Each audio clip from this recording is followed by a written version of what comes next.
develop here to the e6 square, let's say. That said, this is a faster time control. Knights tend to be a bit trickier, I would say, in blitz and bullet. But for the moment, I don't really see any significant problems with black's position. I love this last move by Nordirbek Abdusatorov with bringing his rook into the action, lining it up on that open line. But look at this last move by Dennis. Bishop to g4, provoking the f-pawn to push forward. Freddy the f-pawn. But if white plays f3, then his dark squares are going to be weak for the rest of the game. Definitely one of those grandmaster moves where you give your opponent a tempo. And look at that. Nordirbek says, no, thank you. I'm going to put my rook back all the way to a1. Zach, do you understand this move? Yeah, going to the center, going back out of the center. It seems like some extremely modern chess in what he is going about. But this is definitely a strange square for the rook. Yeah, some very subtle play. I can understand he didn't want rook to d2 because maybe he gets in the way of the knight. He gets hit with bishop to h6, black's dark squared bishop sneaking out to the edge of the board. But why not rook to c1? Rook to b1 even makes more sense to me. Rook a1, very, very kind of mysterious move there from Nordirbek. Maybe we'll know in like 10 to 15 moves, and this is why we're here, and this is why they're there. Yeah, I'm sure we'll figure it out soon enough. A bit of foreshadowing from Nordirbek. There he goes, knight to d2. Now, this move makes a lot of sense. He brings the knight back into the center of the board. That's where pieces belong. Maybe he wants to play knight to e4, advance the queen side, b2, b4. But yeah, we'll see what this rook ends up doing. I love this maneuvering of this knight. 2d2, going to e4. The pawn is going to push to b4. And suddenly, I like Nordirbek a lot and his position because of many plans promoting onto the board at the same time. It seems like white's position is quite flexible here. Can just start to play knight to e4. On the other hand, black's bishop pair is quite healthy. Black doesn't really have any real weaknesses. So I gotta think I would slightly prefer black here. The computer was even giving black a significant edge there, but computer doesn't really know squat. It just sees all the best moves and goes blah, blah, blah, blah, blah, blah, blah, blah, and just winning. You know, the humans don't work like that. We think in plans and ideas. Is that computer language? That's my impression of how Stockfish calculates. There's knight e4, queen to d8. Black just dropping back, and white's knights in the center of the board are impressive. He's looking for that town hall meeting once again, but the knights don't really have any real targets, and eventually they might get kicked around a bit. There's f7, f5 in the position, bishop to e6. I think black has to drop back now, so very, very kind of double-edged here, I would say. Yeah, you optically go for this two knights, and you think, wow, that white position is so good. But those knights, if flimsy, must move. And from there, you get a lot of initiative and you get some power in that center. h3, putting the question to Dennis's bishop. Does he drop back to f5, e6? Where is he going to go? He's thinking about it here. Still a cool 6 minutes for both players. One thing I've noticed, Zach, these guys are very equal on the clock. We've seen in other matchups that have players often falling behind 2-3 minutes. Even Firouzja was doing this despite being a very fast player just because of his confidence in those time scrambles. But these guys don't want to give each other an inch. They're staying equal on the clock. Kostya, I would go even a step further and say this is the most even match we've witnessed so far in the tournament. On the clock, on the heart rate, on the positions, on the results so far, everything seems to go down to details and be equal. Yeah, have we seen a match with 2 draws? I can't think of it. I can think of a lot of matches where someone won the first game, was winning the second game, and then loses by a freak accident, forcing Armageddon. I can't think of another match we've had with 2 solid draws such as this one. And they've got 2 more games to go. And right now, neither player looks to be wanting to make a mistake and give their opponent a chance. And might I say, also coming down to their facial expressions, they're not giving us much either. Very stoic expressions throughout the entire game. Yeah, these guys are very, very similar. I wonder if Nordirbek is regretting his decision at all to choose Dennis as the opponent. Of course, he chose him over Hans Niemann, citing that he's played Hans so many times. He wanted a fresh challenge in Dennis, but perhaps he bit off a little more than he can chew. And then Dennis chooses that f5 square for his bishop, putting some pressure on that diagonal. Ooh, an f4. The computer is not liking that move. That might be our first kind of serious mistake of the match. that is a big weakness. You can understand Noterbeck's point of view, though. He's trying to cover the e5 square, but now black has b5. B5 opening the C line on that queen. That queen is hit by X. And Dennis finds it. He lined it up the rook against white's queen on c2, and now he is busting it open. And this is not just about the queen. That knight on d5 is hanging. This allows black to take on c4. He's been able to create a weakness, and now black is just better. Yes, this f4 pawn push has rendered a lot of the dark squares in the white position quite weak. But perhaps Dennis took on c4 a little bit too quickly. He didn't have to, and he's lost a bit of his edge just because he gave that tension away. And still, though, I would say his position is quite comfortable. This pawn on f4 cannot move backwards, and so Noterbeck can definitely find himself in some trouble if he doesn't come up with some nice tricks.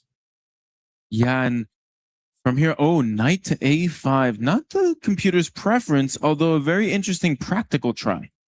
Definitely very logical move, just kind of hammering against that weak pawn on c4.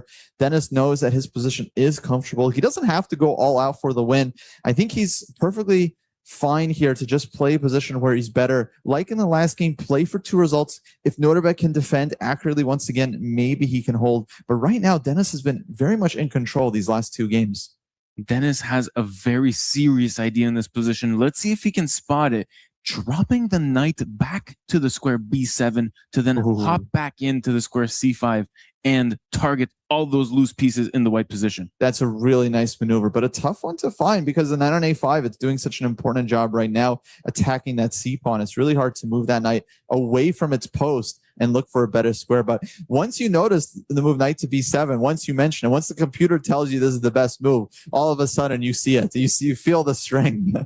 Knight to b7. Feel the power. Exactly. Then eventually you might see at some point, I am thinking this f pawn is going to advance to f5 and attack this knight on e4. But first he has to cover that g5 square. Maybe a move like h6 comes to mind from the human point of view. Cover g5 and look at that. Just played it. Maybe I should get in there.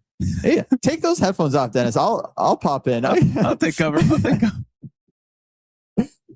h6, very understandable move. He's preparing move f5 in the future. It's still not quite so good right now because that bishop on e6 will become a target, but it is something Noterbeck has to think about. And actually, this is very classy play as well because then it's just showing how you play against the knights. You just restrict them. You take squares away from them. You try to slowly push them back. Meanwhile, the bishops are perfectly happy playing from the edge of the board. They're long-range pieces. They don't need to be in the center like knights do to be effective. I love that assessment of knights and bishops. Very well said, Kostya, as Denis Lazovic brings his rook into the game for the first time. Yeah, basically playing some very, very nice chess here. Noterbeck, once again, seems like he's starting to feel the pressure a little bit. His heart rate slightly elevated. Both sides are under 4 minutes now, heading into the decisive portion of this third game. It's a very interesting match situation because on a win here, it replicates the format we've been always doing and covering at the EWC, which is a 2-game match. Yes. Basically 2-game match left. If someone wins, the next player will be in a must-win situation to try and take it to Armageddon. Now, Lazovic, he's won a couple Armageddons. He won a very nervy one against Sina Move Ahead, where he was basically getting mated on the board. Sina had a mate and 3 against Dennis. He missed it in the time scramble, and Dennis went on to win that game by the skin of his teeth. So he's got some experience in these Armageddons. In fact, in their last big match, it was Dennis who won the Armageddon against Noterbeck. Exactly. And we might see a change in evaluation here. A little repetition of moves. But I don't think Dennis really wants this. He's better on the board. Of course, he doesn't know this. The players don't have the eval off to the side that they can just check.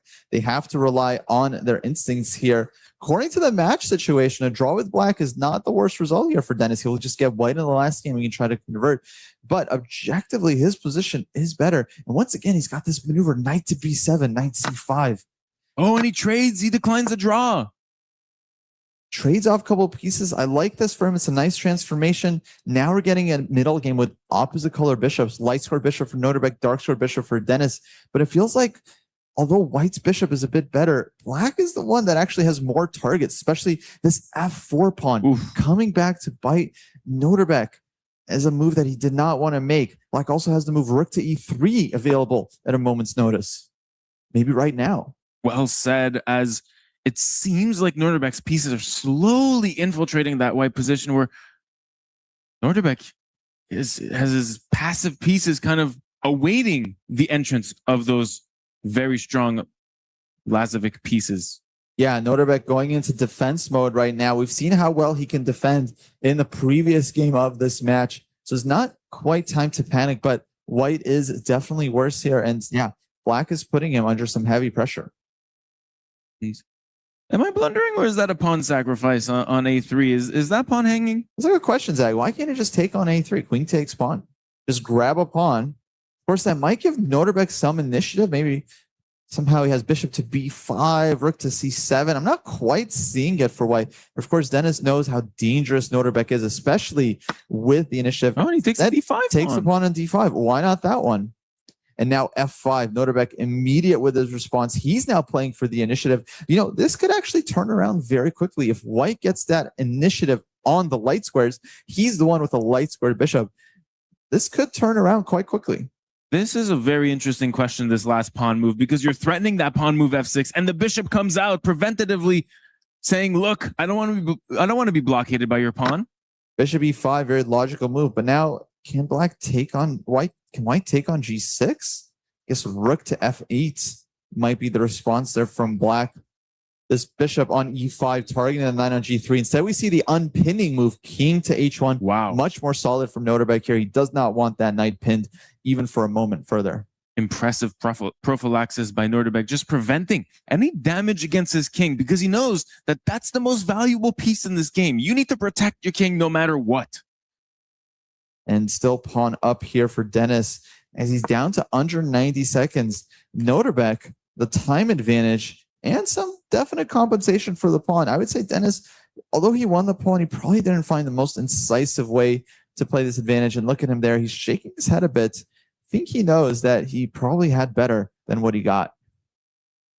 However, if he does manage to trade queens, that would mean a pretty big advantage for black coming into this endgame up a full pawn.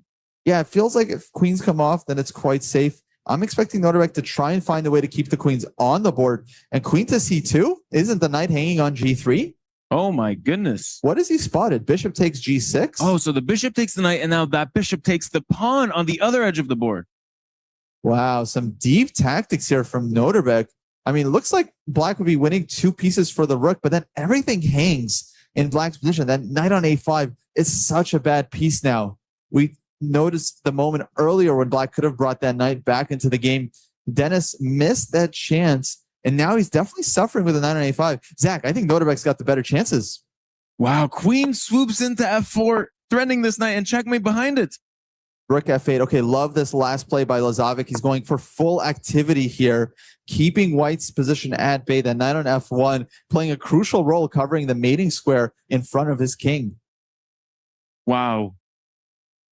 But it's time for Lazovic to speed it up. 40 seconds here, a minute down compared to Norderbeck. This is huge without increments. This is the first game in which we've had serious time pressure. Absolutely. I think this one's going to be decisive. Queen c5, knight c6, bishop e5. Norderbeck speeding up as well as he goes after the knight. d3, leaving the knight hanging, sacrificing the bishop piece. takes. Bishop d4 now. Bishop d4, computer saying white's winning. Queen d5, rook e6. No. d5 check. Maybe a good and start. rook e6, but or possibly queen c4 and then rook to e6. Oh. No, the light squares here are lighting up for the white position now. This is very dangerous for Dennis. But queen c2, knight e5. Dennis, he's got the knight back into the game. Look how good these guys are at fixing their pieces. They just know exactly what to do. But still, he's 30 seconds down on the clock. Can he speed it up in time and avoid flagging this game? Yeah, only 23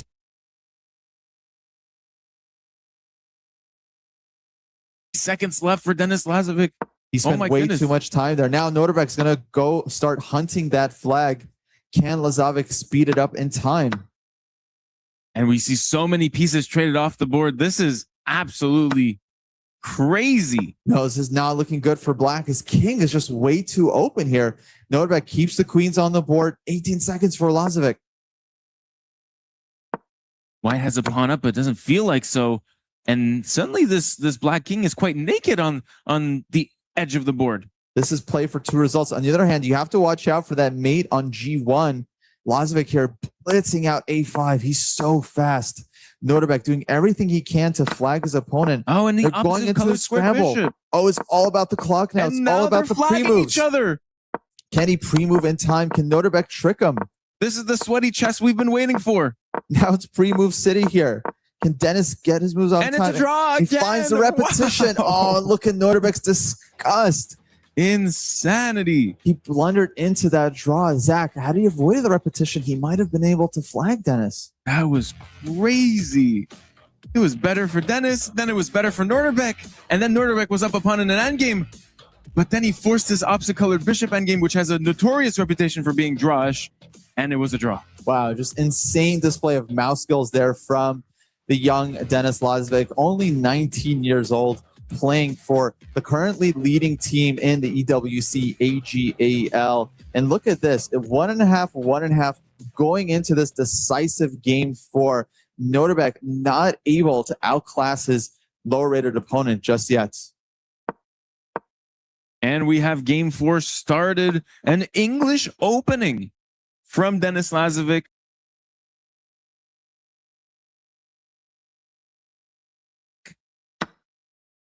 Yeah, he switches it up, but does go back to his usual 1d4. And again, we actually have a repeat of their second game, the Queen's Gambit accepted. A personal favorite of Norderbeck. Once again, he comes out with this early bishop move, bishop to e7. It's not the most common way of playing the position, but seems to be perfectly acceptable. And Norderbeck clearly prepared it for today's match.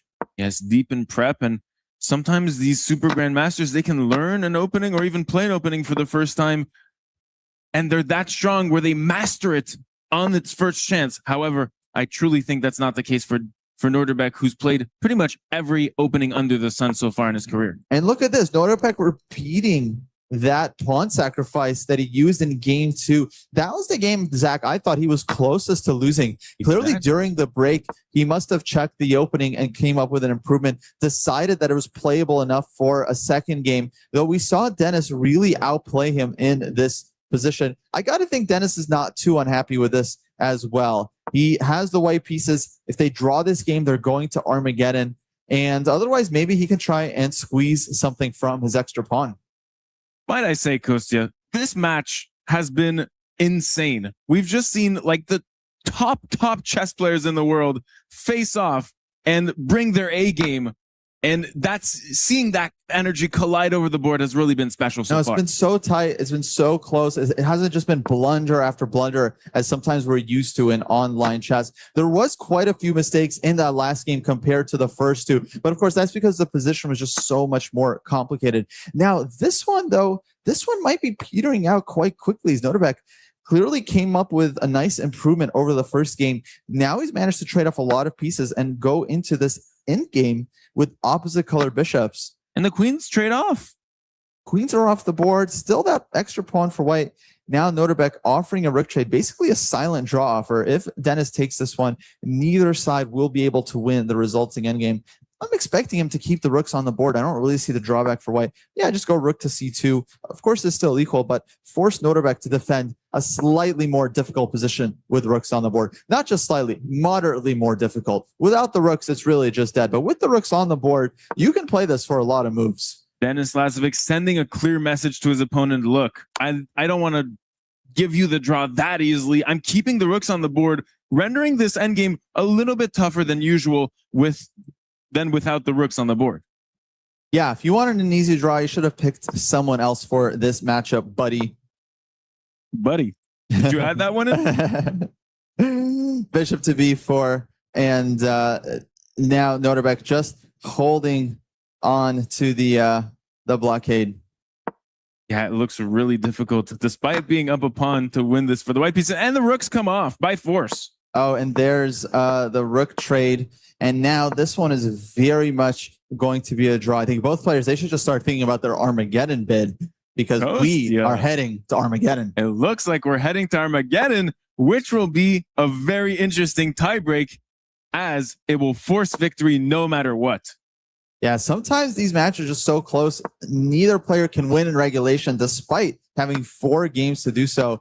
That's how close this match was. Now, look, White officially still has that extra pawn. The problem, though, is that Black just has so many easy ways to set up a blockade on the dark squares. Now, it's not over yet. Norbert can't just, waltz his way to a draw. He does have to show a bit of precision here, but he is more than capable of doing so. The bishop slides to c5 there, as we might be seeing the last moments of this game, the last moves of this game. Or do you think Lazovic is still playing for something? He does have a pawn up. I think he's just kind of going through the motions here. I think you can kind of see by his facial expression, he doesn't really think he has any real chances of winning, but he's going to force Norbert to dance around a bit and find some kind of accurate construction. There's that B pawn, but what move is that? Move number 30? No, don't tell me. Don't tell me. No. Oh, we're about to find out. Don't Pawn tell to me. b3 again on move 37. I think it was move 37. Oh my God. It was move 37. How did he do it?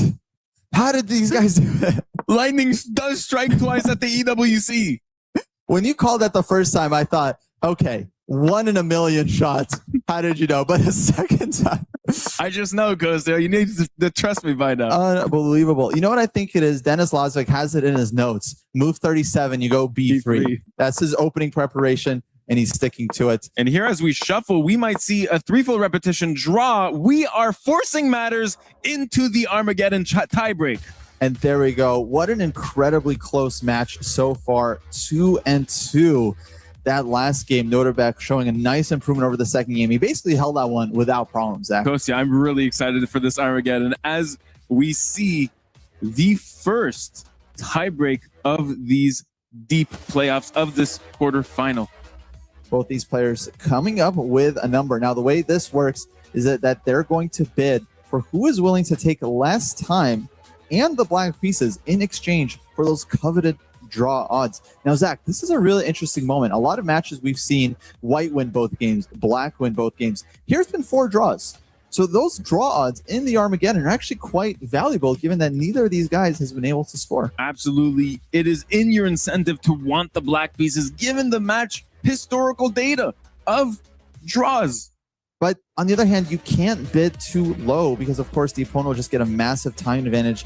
And now it's all on the line. So when it's game 2 in the match, you're not going to risk it all to go for the win. But now, if you're playing White here, you have to win. Do you think we'll see a low ball bid of like 6 minutes or 5 minutes for the black pieces? Oh, I think 5, even 6, I think is a little bit too much. We've seen kind of an average of 7.5 minutes. Some players bidding higher because they really just want to play with the white pieces and go for the win. Here, I think we're going to see something around the 7-minute mark for both players. I'm calling 6:59 for the winning bid. 6:59. 6:59. That's what I'm expecting go like here. 6:29. It's 29. That's my guess. aggressive. Yeah.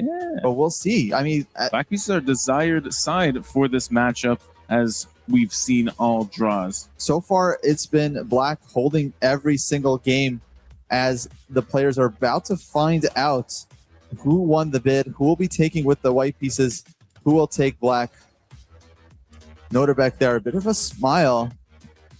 Wonder whether his bid went through. We're going to find out on the screen in just a moment. Who's starting with White, who's starting with Black, and with how much time. It is all coming down to this one game. And the winner faces the other winner of the other quarterfinal match between Hikaru Nakamura and Arjun Erigaisi. And we are about to start the match. It looks like Dennis is the one who gets the white pieces, meaning Norbert won the bid or lost the bid, however you want to put it. We'll see how much time Norbert decided for himself in order to try and hold this 5th game. This is the Armageddon. This is the quarterfinal at the EWC Chess. And it's all underway. And look at that. Looks like Norbert started with about 7 minutes and 12 seconds. Dennis likely bid a touch higher than that. So now Norbert down almost a full 3 minutes to start off this game. But Dennis is forced into a must-win situation. Zach, can he pull off another upset? Denis Lazovic has to find a way to pierce through that Norbert black piece side, which has not been an easy cherry to pick so far. And look at this. He's completely switched up the opening. No more d4. He doesn't want to play that pawn up position where he runs up against the brick wall. Here, he developed his knight. He Fian Kettled early. This is the so-called ready system. You can also call it a Catalan. Noterbeck, in the meantime, played kind of a Grunfeld setup here. So very, very solid approach from him. But I think it's a nice opening for Dennis in terms of getting the long game and trying to put pressure not just on the board, but also on the clock. And there we have a big fight for the center as those four pawns collide to decide who will come through and pierce that enemy center. Yeah, I love this push d4 Dennis played. He's playing for that kind of central advantage. You know, this is not the most common version that this opening often plays out. I think we're going to see both players start to spend a little bit of time here. Yeah, it looks like we're going into uncharted waters from this position. Very much so. Noterbeck's already spent a little bit of time despite being incredibly well prepared. Dennis here definitely going into the tank. His hand is off the mouse as Black just captured this pawn on c4. This is a typical pawn to sacrifice for Catalan players. Dennis has been playing Catalan for many, many years now. He knows it extremely well. So he's just deciding how to react to Black's play here. He goes queen a4. This allows him to win the pawn back quickly. He could have also taken on c5. He could have come up with something else. But White is playing for the initiative here. Honestly, it's kind of a risky opening for Noterbeck. But on the other hand, if he manages to solve his problems in this early stage of the game, he'll be completely fine. Was Noterbeck's strategy to just completely confuse Denis Lazovic in this opening in order to get a game and then try to equalize? Absolutely. And it's one of those things where you kind of put pressure on your opponent early on. If he doesn't find the most precise way to punish you, if he doesn't know the computer line, well, then you might just get a very healthy position and your task for the Armageddon is a lot easier. That said, Dennis still 2.5 minutes up on the clock. Black currently 2 pawns up, but White can win 1 pawn back with c4. He can advance knight e5, put pressure on c6. He also does this with knight takes d4. That's a pretty typical trick, and he finds big it. Knight sacrifice on the board as the queen takes back, and now bishop strikes, takes this knight on c6. And bishop d7 there from Noterbeck. He couldn't take on c6 because then he'd lose that rook in the corner. Basically, White wins back the piece. And now rook to d1. We are about to get into an endgame, I think. After bishop takes c6, White will trade on c6 and then take on d4. It looks like a nice endgame for White, but will it be enough to win this Armageddon? What a sharp line of play we are witnessing just now. Maybe the sharpest line of play we've seen so far in this match, which has trended more positional. Yeah, it's been very tight, very technical. Of course, the exception of that ultra wild game 3, where both players at one point had a decisive advantage. If whoever loses this match, definitely going to think back on that game and think that was their chance. So Black is up a pawn, but do you want to be up a pawn in this position? Maybe so, because your pawn structure is so ruined. Well, he's about to win it back. Rook takes c4, and I'd say kind of small advantage here for White. His structure is healthier. Black has these split pawns on the queen side. Zach, I don't know how this game is going to go, but one thing I know for sure, on move 37, Lazovic is going to play b2, b3. Will he continue the trend that he set for the first 2 games of this match? And knight to d5, offering up another pawn is Noterbeck. Now he gave up his extra pawn. Now he's sacrificing the c6 pawn in exchange for activity. Lazovic is very, very dangerous with an extra pawn, even if objectively his position is not that great. Instead, he develops the knight. Very calm and veteran decision by Lazovic, not grabbing that pawn too soon. Instead saying, no, you're right. Actually, I am low in development. Let me develop first. Honestly, I'm not loving this for Lazovic. I mean, Black just trades on c3 here. Does White really have any advantage? Knight takes c3, castles, bring your rook in. Noterbeck decides to just bring his king. No need to castle. The king can play an active role in the endgame.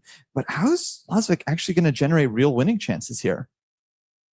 Doesn't seem obvious for the white pieces how to continue. Maybe you just stop with that knight standoff there and you actually strive for the c5 square. Knight a4, knight c5, get some control, but then your b2 pawn is kind of a target.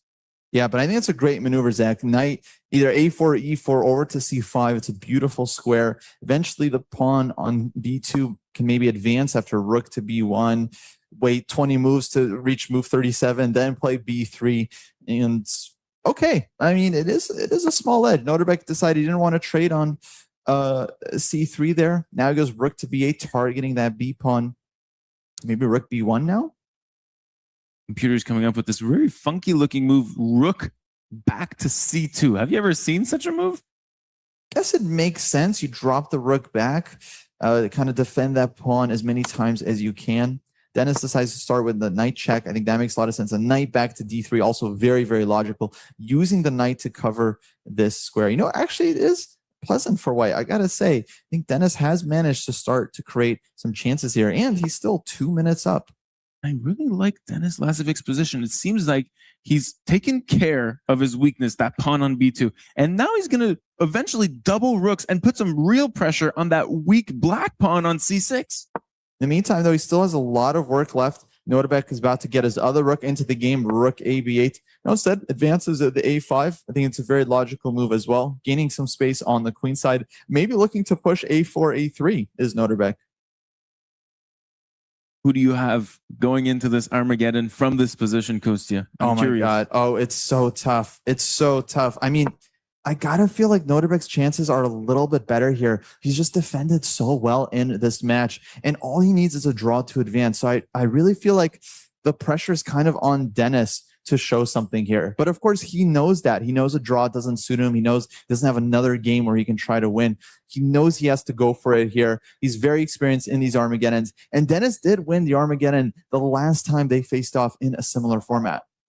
Yes, that's a very good point. And look at the time management. He's like almost 2 minutes up on the clock. Plus, he has a pretty nice position. He just won a pawn here. Yeah, Noterbeck just sacrificed that pawn with knight to b4. We've seen him do this time and time again, and gives up a pawn for strategic compensation. I think it's a very practical approach because, yes, he's a pawn down, but if he's able to win it back, then the position just totally liquefies. And for instance, if white gives up one of his queenside pawns now, then he'll just have no advantage whatsoever. So rook back to c2. He wants to keep everything defended. This is going to be a battle of millimeters for white to be able to make something happen. This is tough times for Denis Lazovic, as he still has a pawn up, but it doesn't feel like much in this position as black rummages through his position with a ton of pressure. Rook to b4, f3, slowly improving his position. Now black advances c4, just preventing white from being able to make any progress there on that queen side. That said, Dennis is still up on the clock. He's incredibly fast, and his king is starting to approach. I think his king would love to land on that dream c2 square where his rook is right now, in order to kind of secure the queen side, allow his rook to start activating himself. So still some chances here for Lazovic. I'd say maybe 25, 20% he might win this, but that's good numbers for the black side. Yeah, might I say that the more Denis Lazovic takes off his clock, the more I like Noterbeck's chances at equalizing on the clock and then slowly but surely getting that draw in. Yeah, Noterbeck started this 3 minutes down. Now he's cut that time deficit to just a single minute. And his position still seems holdable, though he is going to have to figure out just how to keep white at bay. Pawn to a3 here was the only sensible reply for the white pieces, which Denis Lazovic plays very accurately. And now is he going to go back, or is he going to double up on that a file and hold on to the c pawn? I could see him going back all the way to b8 and then try to take on b2 if white takes on c4. Instead, he goes rook to b3. Rook to b3 rook was a2. A pretty big mistake, and suddenly we missed this really crucial pawn to a4 idea. He played rook a2 instead, which is slightly too passive for the position. Jin was saying a4. Instead, black is able to fully fix white's queenside with rook to a4. That was likely the idea. If white had pushed a4, then he would be able to kind of make progress, keep pushing on a5. And now, after Noterbeck's last move, e5, very difficult to see how white actually breaks through. This is the textbook example of strategic compensation. It's not like black has threats here, real threats. Instead, he's just making it impossible for white to make progress. Noterbeck and his rooks have completely trashed white's hope at an advantage here with those pawns. And now they're completely covered. They're completely useless, cannot function, cannot create threats, and cannot push up the board and try to promote. What is the way for Denis Lazovic to absolutely must win from this position? He's got to figure it out. That rook on a2 is not doing him any favors. At some point, that rook has to get back into the game, but it's hard for him to move it because if you move rook to a1, black has bishop takes bishop, and then one of your pawns on the queen side will fall. So Dennis here very much under pressure. He's going to have to come up with some kind of magic technique in order to actually create some chances. I really like Norderbeck's chances coming in to this late stage of the endgame, as it really looks difficult for white to try anything from this position. Honestly, what an incredible endgame. Either side wants to move their rooks and allow the opponent to make progress. In the meantime, Dennis now shifting over to the king side. Norderbeck, though, a bit of a reaction there. Perhaps he overlooked something. Not so happy with the last move, f5. Computer thinks black is absolutely still holding it here. Yeah, it looks like Norderbeck is just trading off pieces because it's in his intention to dilute all the material off the board and keep only the kings. Look at this. Norderbeck still a minute down on the clock. And if it comes down to it, Dennis might go for that dirty flag. He did lose a very close game to Hikaru Nakamura earlier in this tournament where he lost rook versus rook after starting with, let's say, 10 seconds against 40. We might see a similar situation here. No one loves to win with a dirty flag, but with so much money on the line, the EWC Club Championship on the line, you got to do what you got to do.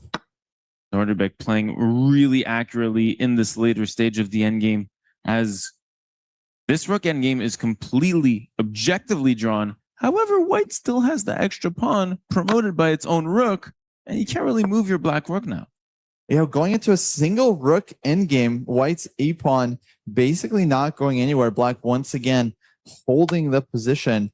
Be up to Dennis to figure out how to create any semblance of a chance here. He goes rook to d2 check, but he maybe rook to d4 now. Norderbeck allowing rook to d4, giving white a chance to increase the scope of his rook.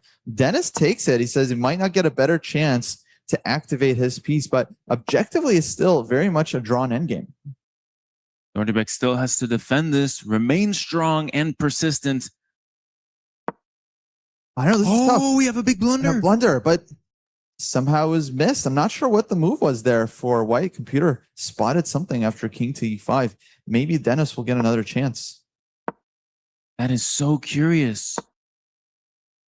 White had this an interesting idea, king to e3 in that position that was winning. And now we're winning again with the white pieces. It's not so obvious. Lazovic is winning on the board. Norderbeck has messed this up. This Ricken game was trickier than it appeared on first glance. And now c4 you can't take because the king and pawn endgame will be winning. Wow, what a way to leverage your pawn and suddenly create some really strong threats in the black position. Look at Norderbeck's heart rate. It's up to 150 beats per minute. Zach, he's feeling the pressure. He knows he might have messed this up.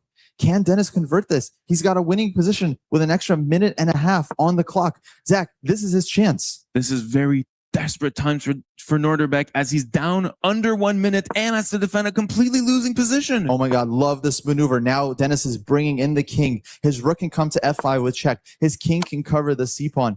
This is absolutely desperation for Norderbeck. Was allowing Denis Lazovic's rook to d4. c5? The critical moment of this game. And look at that. That tiny extra pawn. This has been the tale of the match. Norderbeck willing to play a pawn down, but you're not always able to defend it with such precision. And look at him, he's shaking his head. 30 seconds. And it's all coming down to this. Rook back to c1. He's trying so hard to defend. He's 2 pawns down now as Norderbeck. But this is winning for Dennis, and he knows it. Rook to d5, maybe rook f5, keep everything defended. King to e7. It's also a problem on the clock for Norderbeck, because he only has 20 seconds left. Norderbeck is not liking his game match situation right now. He's looking up in the air. Oh yeah, he's got 15 seconds. He might be about to resign. Shaking his head is Norderbeck Abdusatorov, who knows. 9 seconds. No, he's playing through the game. He's given up. And that's it. He resigned. Lazovic wins the Armageddon, qualifies with the win to the semifinal after defeating another world-class player in Norderbeck Abdusatorov. Wow, what about? How about that? Denis Lazovic, 19 years old, eliminates, knocks out one of the top 10 players in the world. unbelievable. After defeating Nepo in the deciding match, Denis Lazovic takes down one of the pre-tournament favorites, Norbek Abdusatorov, and paves his way to the semifinals, where he'll be facing the winner of the match between Hikaru Nakamura and Arjun Erigaisi. Incredibly tough and tight match this was. What an unbelievable performance there from Denis. Anna, your thoughts on what we just saw?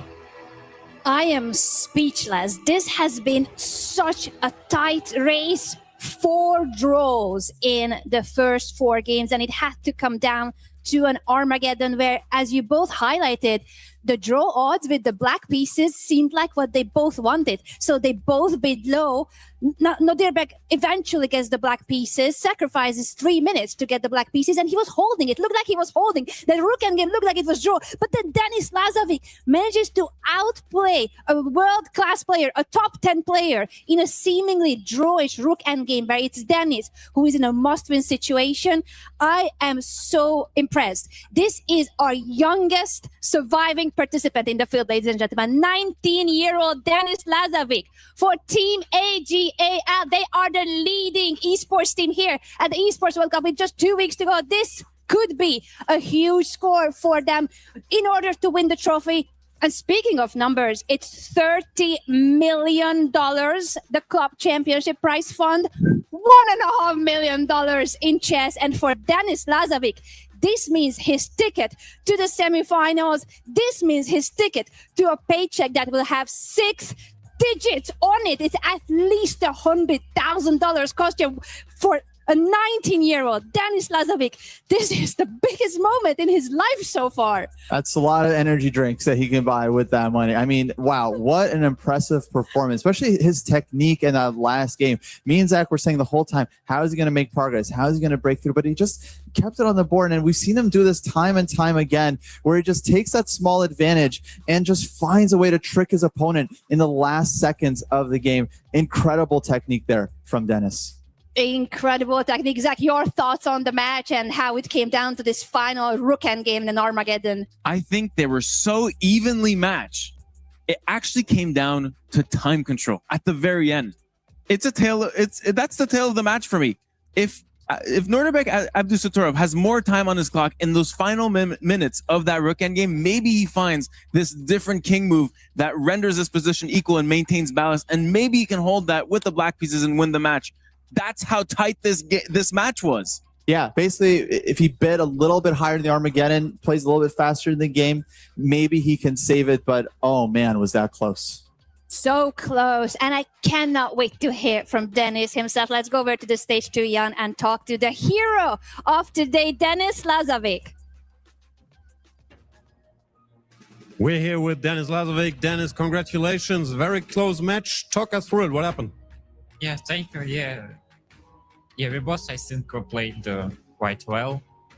Yeah, and in the Armageddon, it's such positions is very unpleasant. Like we've seen, I had something similar. Like it's quite equal, but it's not draw. And finally, yeah, you get low on time, and yeah, it's very hard to defend. Where do you think it went wrong for your opponent? Was there a particular moment? I think he could play instead of rook c3, he could play king d4, and I had to take on b3, cb3, rook e3, king d3, or rook c4.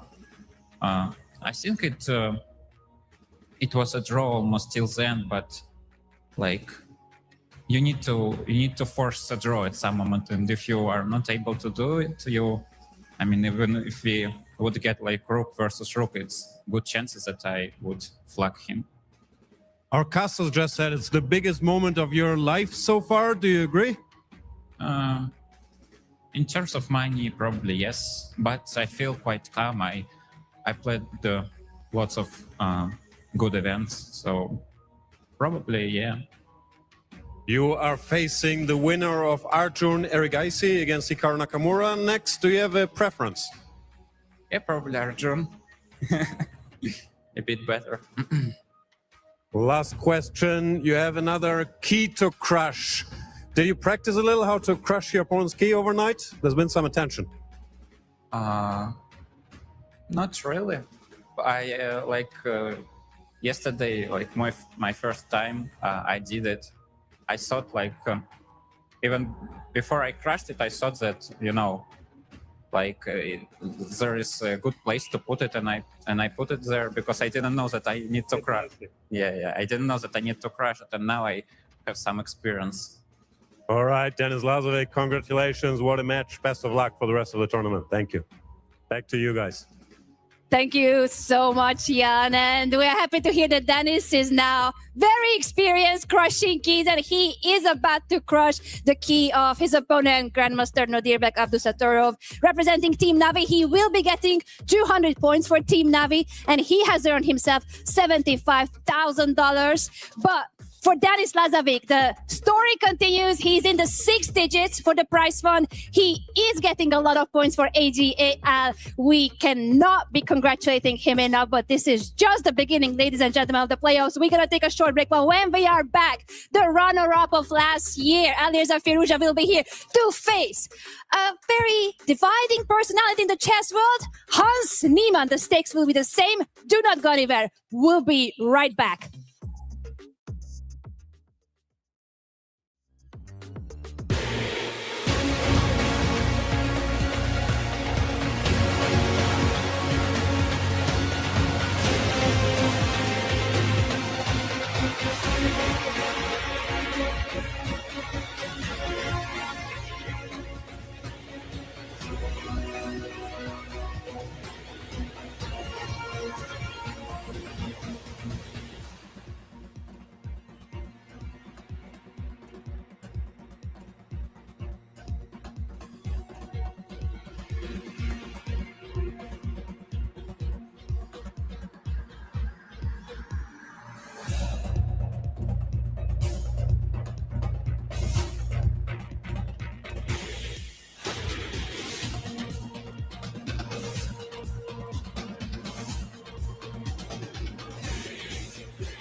Play is in our DNA.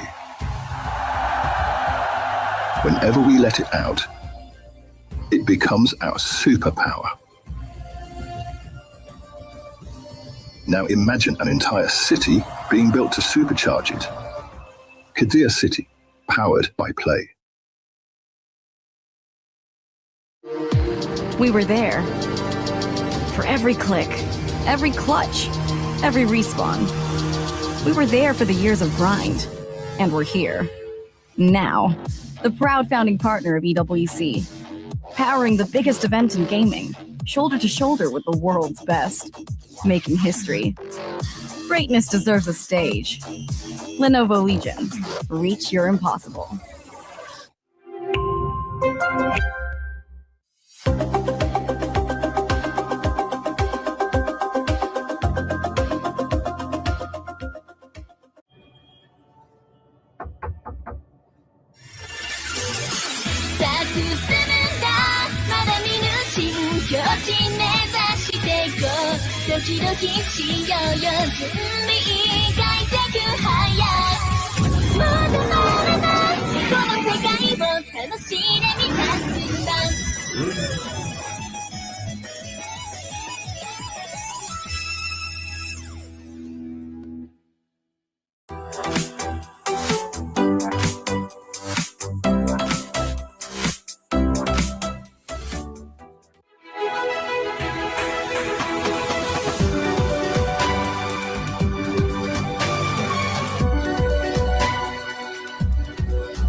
Welcome back to the quarterfinals of chess here at the Esports World Cup in Paris. We are in the grand finale and the stakes could not be higher. It's $1.5 million in prize fund in chess, 30 million for the clubs. And at the moment, it's Team AGAL who is leading. Denis Lazavic has just managed to qualify to the semifinals, making his team very happy. But the upcoming match is also really valuable for those precious club championship points. Last year, the runner-up of the event, Alireza Firouzja, scored 750 points for Team Falcons, helping his esports organization win the trophy. The Falcons are currently chasing AGAL. This is a crucial matchup for them, for Alireza and for Hikaru to score well for the Falcons. But the person that's standing in the way of Alireza right now in the quarterfinals is none other than Godlike Esports representative Hans Niemann.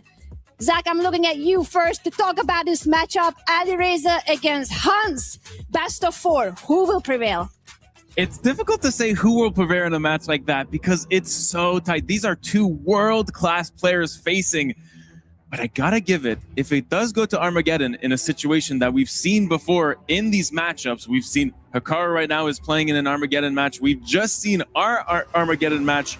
I would have to give that edge to Alireza Firouzja, who has been clutch in this tournament thus far, winning both of his Armageddon matches. Would you agree with that, Jan, or do you have a different take on who's the favorite in this match? I think Zach is biased because him and Alireza are lookalikes, so of course he is rooting for him.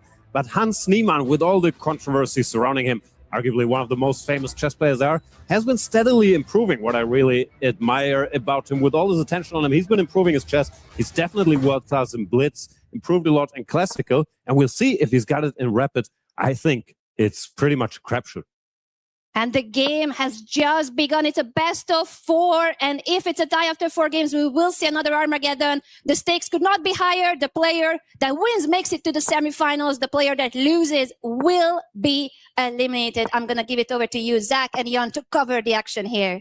Thank you, Anna.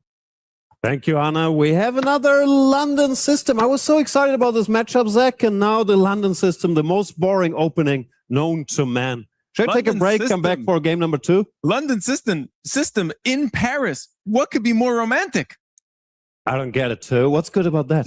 2 big cities. Oh, wow. I feel it's very poetic. Why not the Berlin Wall? Berlin Wall is more of a darker time in our history as humans. I feel like these 2 inaugural cities, Paris, London, what makes for a more beautiful and poetic match? Tell us more.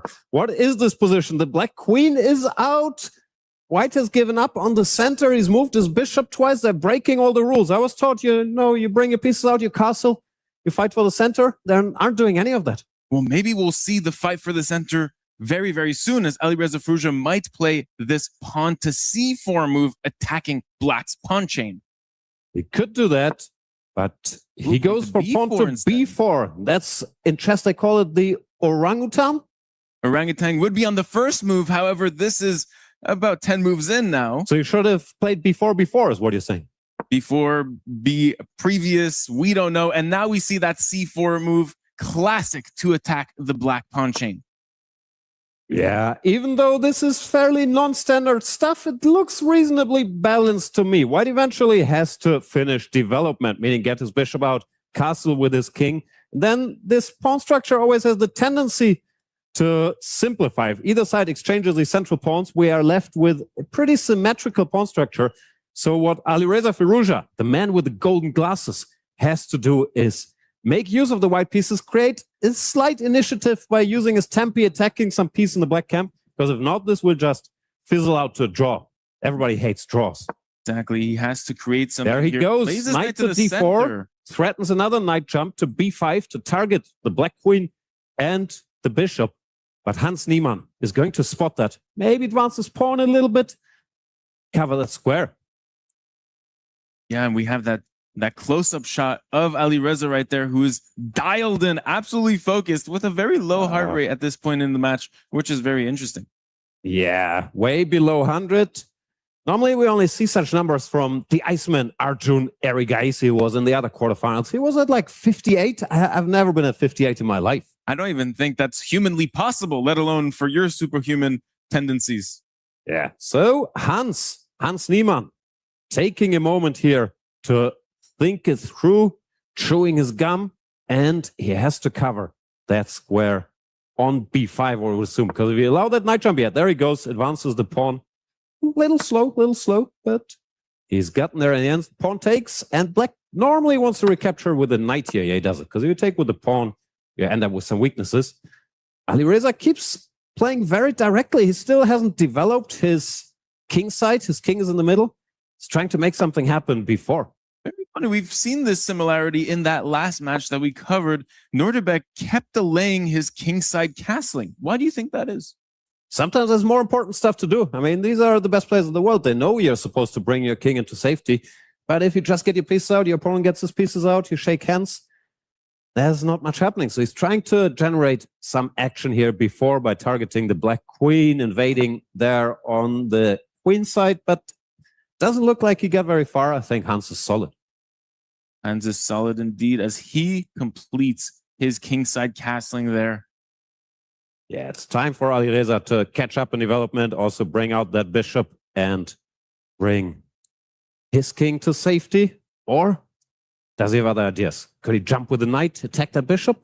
Ooh, that knight jumping to the center of the board or to the square c4, attacking this bishop. Not sure how much it does, frankly. The bishop is going to go away. Get these pieces out, Alireza. Yeah, that bishop must develop. But how about this problem bishop for black on that c8 square? It doesn't look like it has any possibilities of moving, and those rooks aren't coordinated. What's going on there? Yeah, but if given a bit of time, that knight will move, make a square for the bishop will go there, the rooks will come. It's very much about keeping it cooking here quickly for Alireza. If not, black will just stabilize and be comfortably equal. And he does it, that bishop. Bishop must move here as it offering more exchanges. 2e7 offers a trade with that bishop on g5, and now we have a true Mexican standoff. Is it a true Mexican standoff? What is a true Mexican standoff for you? I'm not sure. Is it people pointing guns at each other? Well, how do you know that those bishops don't have guns? I don't know. Let's be serious here, Zach. This is an important match. Bishops with guns. You know, you're really pushing it.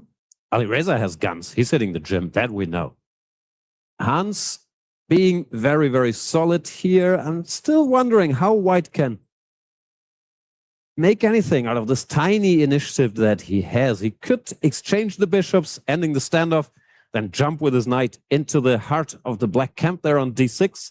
But it doesn't look like it achieves all that much. Everything's protected. And seems like Alireza is taking some valuable time off his clock to solve this decision. Such a good feel for the initiative. Alireza Firouzja, the second youngest player to ever reach 2,700, the youngest player to ever reach 2,800. Because in chess, 2,800 is a sign of super, super elite. Only a few people have done it. Alireza did it as a teenager. Then he said, you know what? Chess is too easy. I'm going to take a couple years off, do some looks maxing, some sneaker designing, enjoy Paris, France.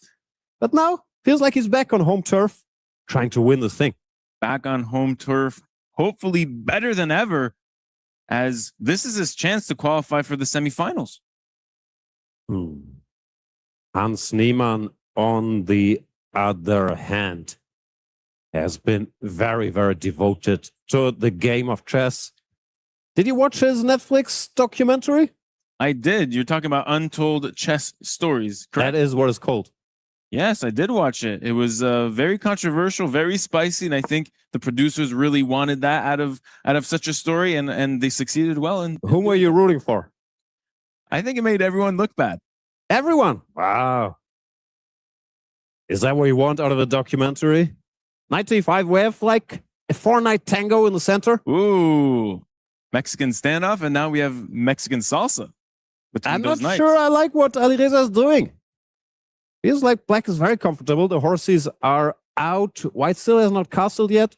Black rook is ready to join the party in the middle. But you rarely see this picture, no? Knights occupying the very center of the board. E4, D4, E5, D5. Beautiful. In our first match, we saw this Stop saying Mexican standoff. Enough already. Knight town hall meeting in which the knights were on the 4 central squares as well. It was very interesting to see. Pawn to F5, forcing the action. very direct. I was taught, never move your f-pawn. The problem with all these rules is there's always exceptions. Still, I'm not sure how much I like it, because this is a perma weakening of the black structure. Now white is forced to exchange the bishops, but he won't mind. He will exchange bishops, drop his knight back, and say, you have done permanent damage to your king's safety. All the while, F5, getting a bit carried away. well, he's just trying to force matters, but maybe in the short term, this decision will not pan out long term. And now I get what he wants. He wants, after bishop takes, he wants to recapture with his knight and then say, my queen is on that long diagonal, staring into the heart of your position on g2. That's his point. Yes, punishing or aiming to punish Alireza for not castling and thus defending that weakness on that g2 square. The bishop gets taken, no alternative. And I think Hans wants to recapture with the knight opening his queen up. Because if not, you don't see a move like pawn to f5 from such a strong grandmaster. But No, now he takes with the queen. takes with the queen, but now he's a bit worse. Now just knight back. I think he noticed some detail that bothered him. Maybe after knight takes, white could not retreat his knight, advance his pawn instead to f4. But now it's slightly worse. Knight to c3, exchange one of the knights, and then you feast on that structure. Alireza doesn't want any exchanges, keeps all 4 knights. But knight normally wants to be closer to the center of the board. Because they're in the second rank. How many squares can you reach from d2? Not as many as the number of squares you can reach from the center of the board. Let's count. I think it's 6 from where it's now. Well, it's 8 from the center. Correct. Oh. Bingo. And now he develops his rook to the center of the board, kind of x-raying this white queen on its original square. Yeah, I still prefer white. The queen will go somewhere, and these weaknesses are forever. But it's not too bad. So you would rather have this pawn back on f7, giving the king some additional protection. Looks nice on f5, restricting the bishop, but weakens his colleague, the pawn on e6, and the bishop can always switch diagonals, go to the a2 square. So I think Alireza is doing well, but on the clock, he's a bit behind. He is a little bit behind, nearly 90 seconds behind to be exact. So word on the street is that Alireza Firouzja said, I don't just want chess to be my life. I also have a passion for fashion. And he took some time learning how to design sneakers. Have we ever seen the Firouzja sneakers? I have not. Have you? I haven't, but I'd like a pair. I think he has a keen sense of fashion. What do you think his sneakers look like? I have no idea, but I do know that he likes his bishop fashionably along this very nice diagonal Smooth. on a2. Yeah. I still like his position. All kidding aside, this is a uniquely gifted chess player. Magnus Carlsen, back when Alireza was like 15, 16, he invited Alireza to one of the training camps and they were playing blitz matches. I was there sitting in the corner doing nothing. Oh, okay. And Alireza was winning quite a few games against the greatest player in the world. So Magnus spotted his talent early, later on said, but I'm going to defend my title. I'm a bit bored of all these World Championship matches. Then against Alireza, because this guy's good. But somehow it didn't happen for Alireza. He didn't do well qualifying for that title. Took some time off, didn't play a lot of tournaments. Do you think he can still become world champion? Ooh, I don't know. That's a question for a different time because Why not now? boy, He's right there. It's so difficult for him to make the qualification cycle. Yeah. But he does have world champion talent. As for the position, he's been a little slower, but he's fast, of course, so we don't need to worry that much. I'm so surprised at how Alireza can keep his heart rate so low despite such a tense match situation. Really, really is some veteran presence. He's been playing these types of blitz, bullet formats, no Whoa. increment. Ooh! On to g5. Not what we are taught in chess school, exposing his own king even further to go for a counterattack. Hans, maybe realizing that he's a little in trouble long term, is saying, you know what? I'll go for the initiative, try to make up for it. And this might be very good decision. I don't think Alireza saw pawn to g5 coming. I love this ambitious try by Hans Niemann, trying to create havoc on the white king with this pawn storm. Alireza saying, all right, calm down, let's exchange. Couple horses. lower the temperature a little bit. So you do want trades when you're getting attacked, n'est-ce pas? Apparently, but Hans Niemann is saying, merci beaucoup, let's keep the knights on the board. And they're saying, okay, if not knights, maybe queens on that long diagonal. Maybe we can make a little trade there. Maybe Hans will yet again say no, put his pawn in the way. This is already a very different match than the last one we saw with all these very high-level technical draws. This is a bar fight. Yes, this is a bar fight, sharp as can be. Grab your tools now. It's a very interesting struggle, particularly in this position, because you see that the white king has 0 defenders, so it's perfect to be attacked, but white is slowing down that black attack by threatening to trade pieces, trade queens. Yeah, I think Alireza has enough initiative to make it difficult for Hans to keep it going. Right now he's threatening. Knight takes pawn on e6, and the queen cannot recapture because there would be a pin on the long diagonal. So Hans has to answer that threat. And how do you push I think your you go pawn to up? e5 to block that diagonal. I'm not sure if there's other options. He's clearly thinking about something, but that looks to be the obvious one. The king could also sidestep, but that would mean the king is on the same diagonal as that bishop again, which typically you do not want. Could be some tactics, like some knight jumps. Oh, he blundered. He missed it. He missed the threat. Oh my goodness. You This just might be take a the pawn, decisive game. and this is it. Alireza Firouzja very has the trivial game on his tactic, hands, and he he's plays done it, of course. Hans This Niemann is a so giant distraught. blunder at this level, using the pin. And it's not just the pawn, because this knight, which will survive, also attacks both of the black rooks, so it's instantly resigns. This is a mega blunder by Hans Wow. Niemann, who cannot believe his move. This is insane. We don't see this at this level, but he was so focused on his attack, allowing a reasonably simple tactic. The queen cannot take the knight because the king would be attacked. And Oh my he does God, and he resign. resigns Oy, oy, on oy. move 26. Alireza wins this game so quickly. Yeah, we haven't seen that much. We've seen mouse flips and time trouble drama, but here, in an equal position with 4 minutes on the clock, to allow a knight fork like that. Just a flat out That's blunder. What can you do? It does happen. And So- Alireza Firouzja takes the lead up 1-0. Now Hans Niemann So in not quite a must win yet, but if you don't win this white game, you keep falling behind, even 1.5, then the margin really gets tight, because at this level to win with black, very, very hard if your opponent doesn't want you to create chances. So the next game, Hans has to win. this is the harshness of chess.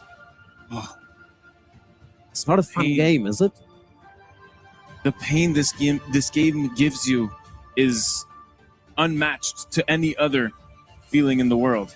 I understand Alireza. If you have a bad day designing your sneakers, like you wake up the next morning, you say, let's try a little light blue instead of all this white, and life is good. But if you lose a chess game, pain follows you around, often for a long, long time. I think it's typical for all competitive games, sports, that pain of losing can be bigger than the joy of winning. But I find chess particularly brutal. It's such a brutal game, and especially how do you get back on the horse after such a big blunder? How does that not affect you coming into the second game of this match? One good thing is Hans Niemann. He's been through stuff at a young age. He's used to controversy, adversity, and I do not think this will unsettle him. He will keep going. But even if he's fine mentally, you have to win a game now against Alireza, who's confident, fast, well prepared, plays the Berlin Wall. The Berlin in Paris. This is amazing. The Berlin in Paris. Who We would had have the known? London in Paris. Now we have the Berlin Paris. What other chess openings are named after cities? Oh, so many, Jan. We saw the Carlsbad the other day. That's more of a structure, less That's of an more of a opening. village. Oh, it's a village, really. Carlsbad, yeah, it's small. Any What big other cities? cities come to mind? I got nothing. Budapest? No. Budapest Gambit? Budapest, yeah, that's in there. Budapest Gambit. But this is the Berlin, and Hans Niemann is going for the end game. This end game got popularized in the year 2000 when Vladimir Kramnik used it to neutralize the GOAT at that time, at the very least, Garry Kasparov, in their World Championship match. He played the strange line, leaving his king in the center, accepting double pawns. But he didn't lose a single game to Garry Kasparov. The world took notice, and top players have been using the setup ever since Ali Reza. And here we One are of them. 26 years later, where this opening is still very much present. Wow, so you were not born during the Kasparov-Kramnik match? I was not born. I did not even see it That's live. sick. Yeah. I was already cynical back then.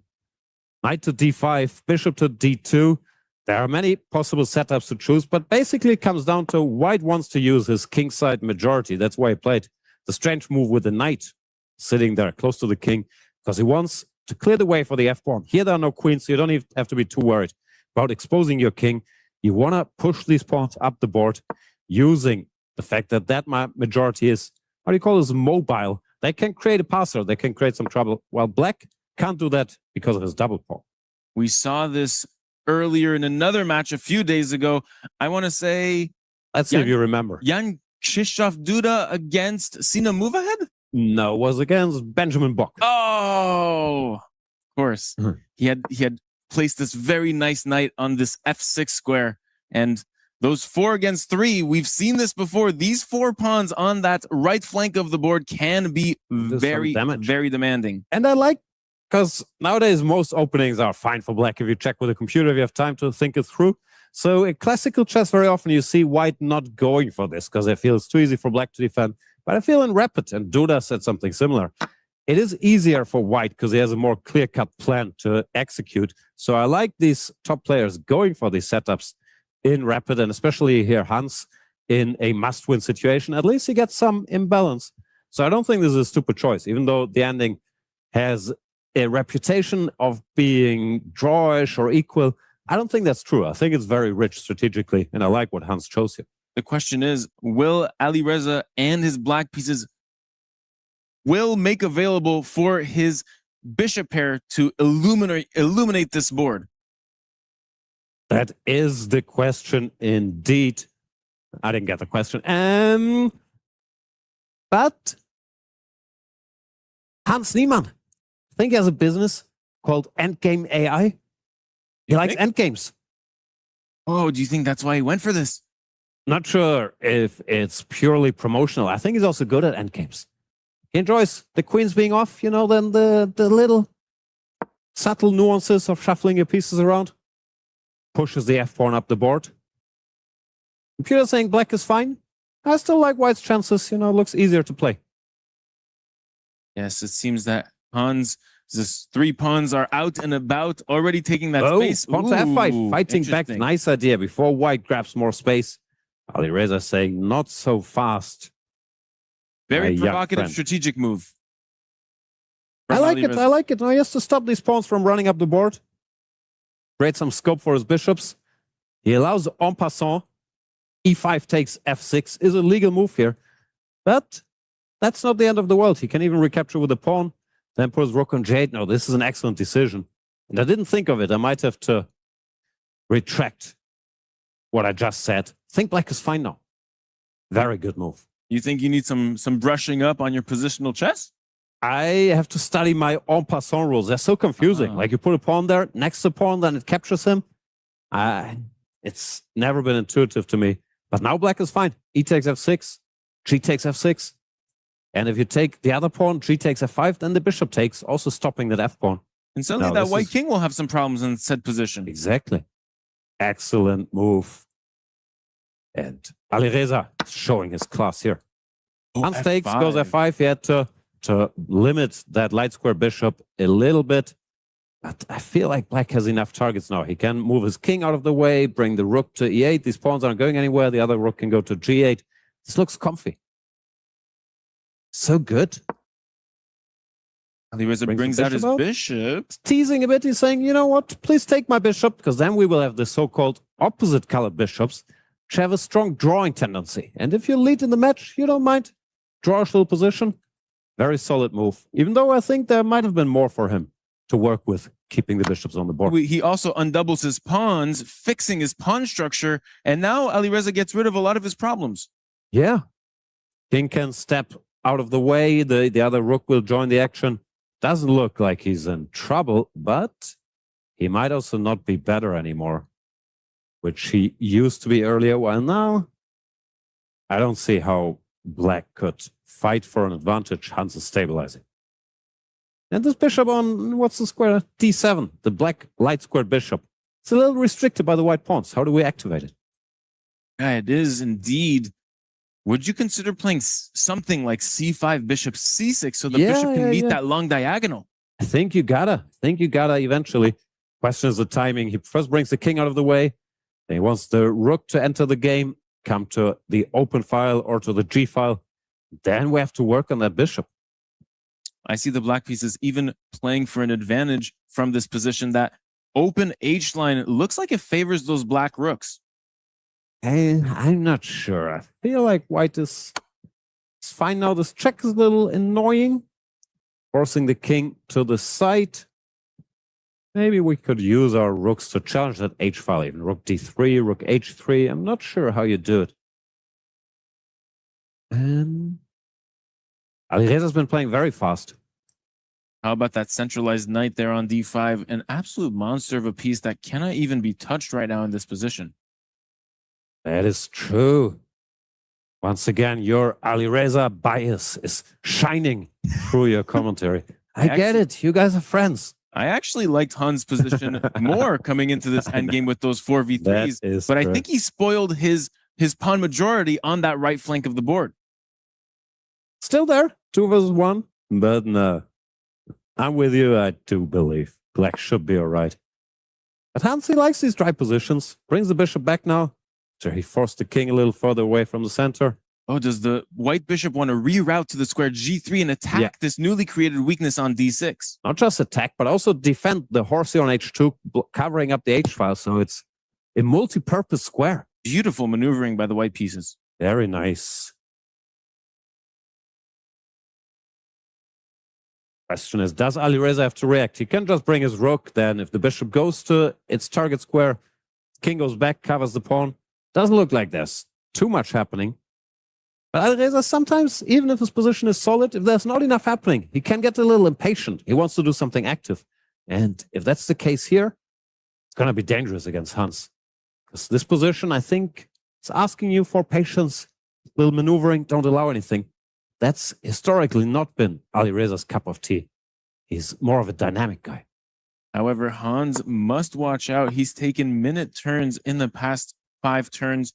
So he must watch his clock a little bit as he plays really fast these last 2 moves. Yeah, to catch up a bit. There's the bishop on its destination square, threatening to eat that pawn.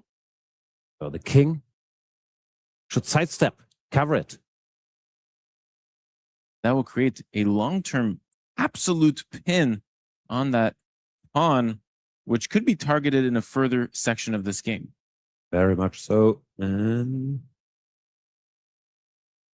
Alireza thinking here, he's looking to be the second Falcon in the semifinals because his teammate, Hikaru Nakamura, won his Armageddon against Arjun Erigaisi. So just like last year, where the Falcons finished 2nd and 3rd, they're going strong, securing more points for that powerhouse, and they will need it because Deslazovic for AJL is in the semifinals as well. Absolutely, as we see. Look at this, Hans the engine bar crawling up there. It's saying Hans with a chance now. Alireza decided to exchange a pair of rooks before covering the pawn. And I'm not sure why it's so dangerous for black. But now, white apparently has some chances. Maybe just bring the knight back, knight to f3, knight to d4. You could also think about knight to f1 and knight to e3. This is pressure, especially this knight f1, knight e3, debunking that strong knight on d5. Absolutely. How do you even hang on to the pawn? He's got knight f3, also looked very natural. But maybe challenging the black knight was even stronger. Yes, this knight f1, knight e3 plan you mentioned was the way to go here, putting further pressure on that deep weakness on d6. Rook to d4. And Sneeman showing his endgame prowess here, making some progress against Alireza Firouzja. But like I said, this waiting passively, defending, it's not his cup of tea. Now pawn to c4 is a threat. To destabilize that knight, Maybe black has to go pawn to b4 to stop that. Ooh, I love this move, fixing that white pawn structure on the left flank of the board. He's still in trouble. Knight to d2, threatening knight e4, knight c4. You can see a tiny head shake there from Alireza. Hans is leaning back in his chair like Terror Squad. And I think he's a big favorite to win this now. All of a sudden, Hans has shown absolute class in putting some pressure on those weak points.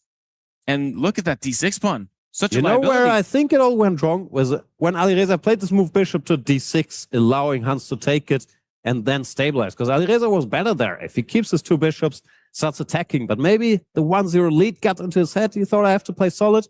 Not only was it the wrong decision chess-wise, it's also wrong decision for him stylistically. It's not how he plays. Now he's suffering badly. Hans has a chance here to equalize this game 2 out of 4.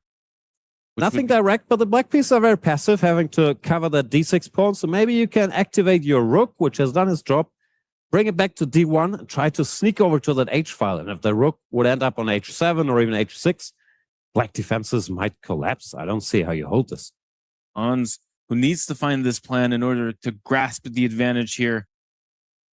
And he will. I think it's within his grasp. Absolutely. Very much so. He's maximizes other pieces. The knight is perfect. The bishop is perfect. That rook could handle a little more responsibility. And now, just as we said, he's offering the knight exchange. That's a surprise. So it takes and pawn to c5. Do you think he can win even without the knights? I am shocked by this decision. His knight was so pretty. So powerful on c4.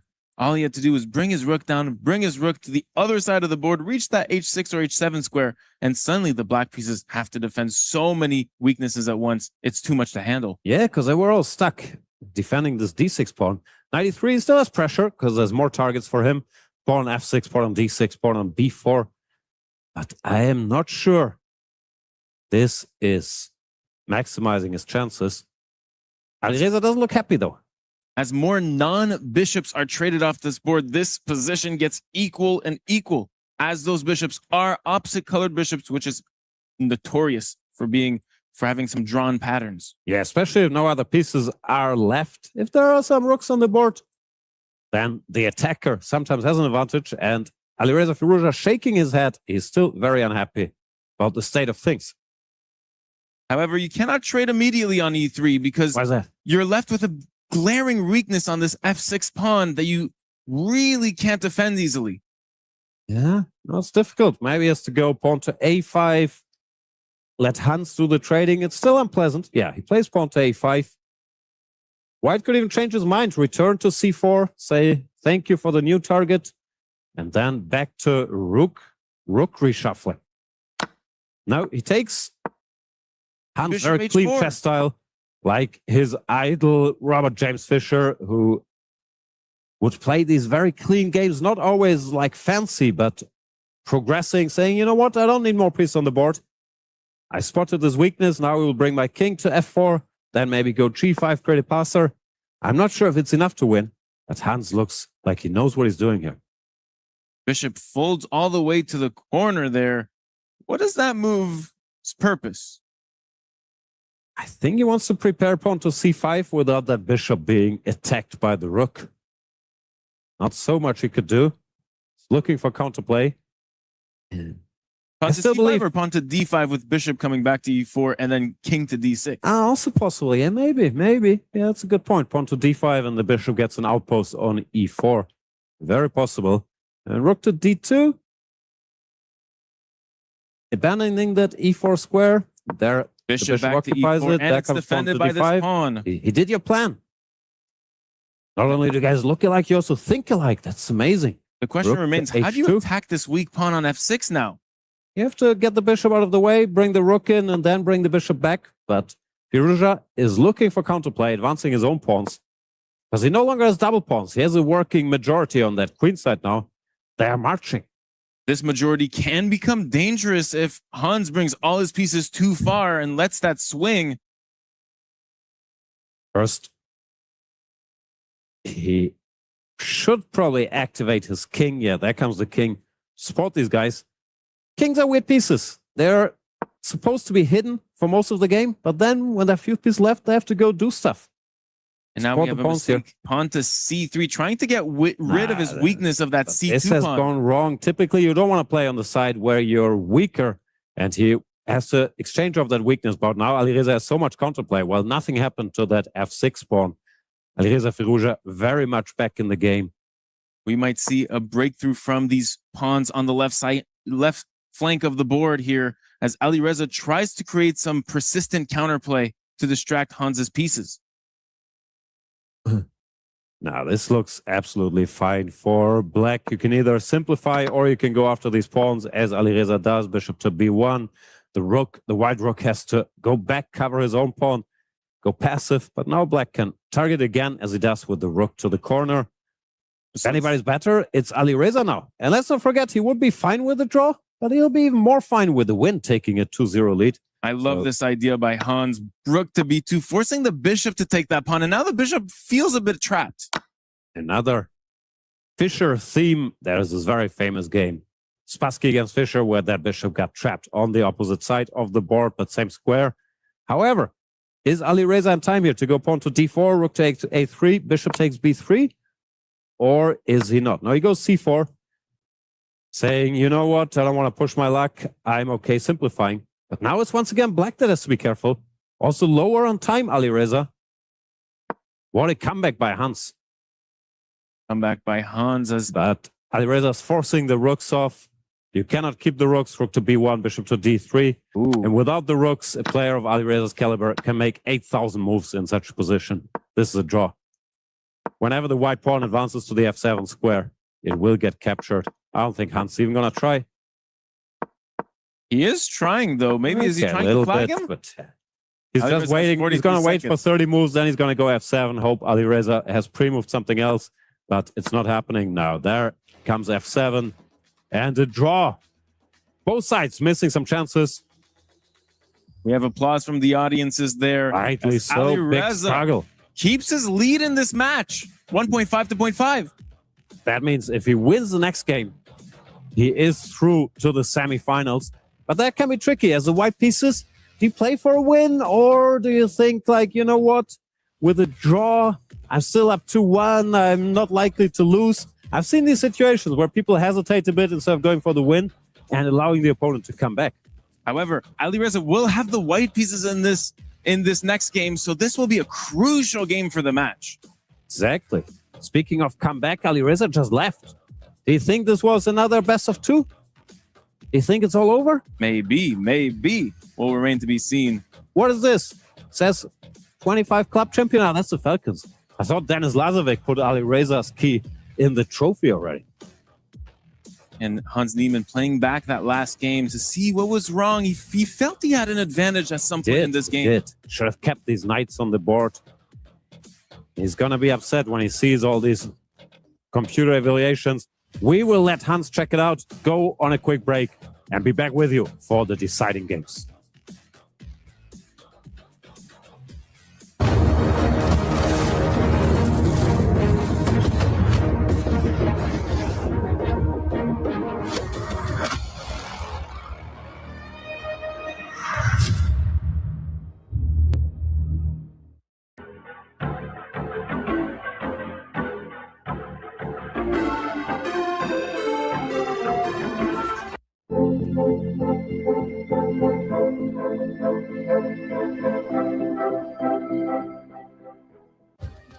Play is in our DNA. Whenever we let it out, it becomes our superpower. Now imagine an entire city being built to supercharge it. Kadir City, powered by play.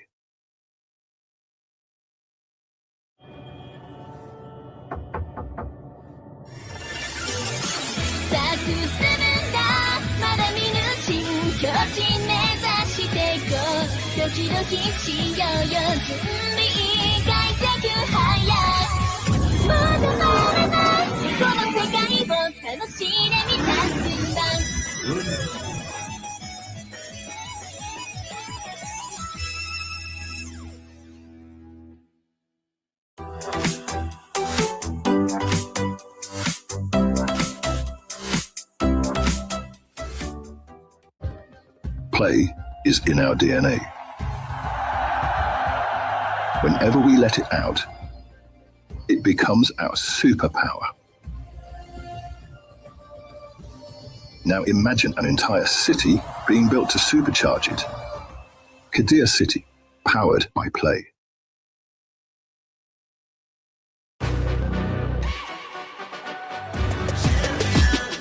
This ain't no regular thing. I came for the ring, you know what I mean. You see my name in the lights, better get right, I'm champion.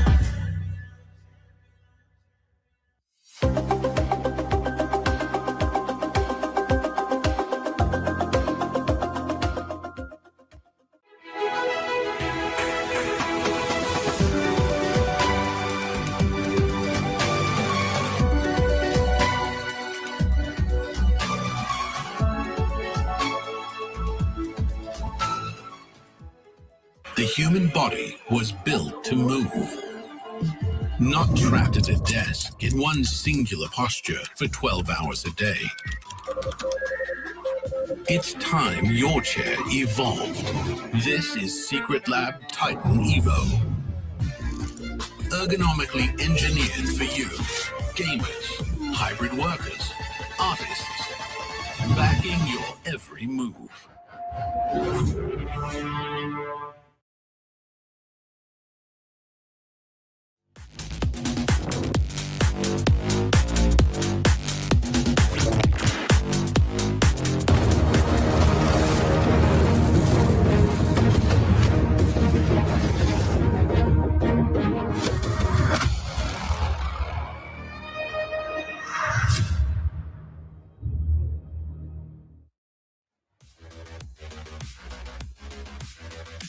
And we are back for game 3 of this 4-game match. Alireza Firouzja is leading 1.5, 2.5 as we get ready for game number 3.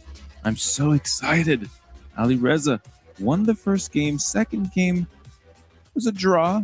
Alireza had to find her way out of it in that Berlin endgame, a very, very famous Berlin endgame, as we await this start to the match. Here we have both contestants absolutely locked in at this moment, very prepared. And here we go. We are off in game 3 of this match. We have a queen pawns opening. Seems as though Hans Niemann is coming up with this Queen's Indian setup where Black fianchettos their bishop, places their bishop on the strategic b7 square early on in the game, and takes up this long diagonal. What do you think of this, Jan? Another London, Alireza is being true to his guns. He doesn't want to complicate the game.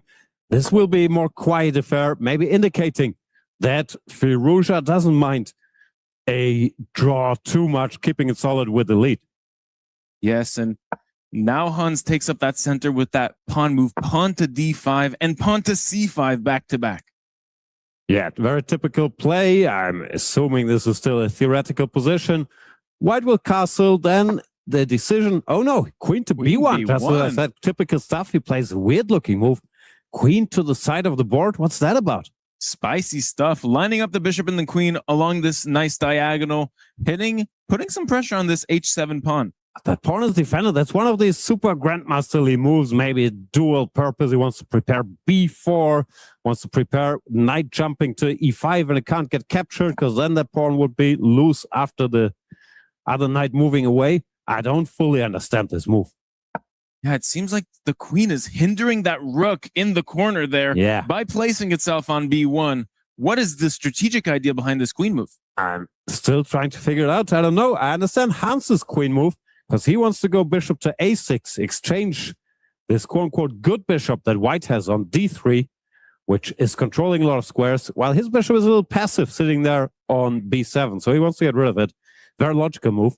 But queen to b1, I don't know. Maybe now pawn to b4, stop the black idea to exchange the bishops with bishop to a6.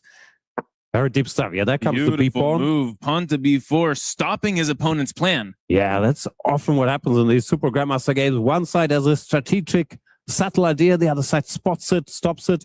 That's often how you can explain these moves, which might look a little random He wants to stop the exchange of bishops.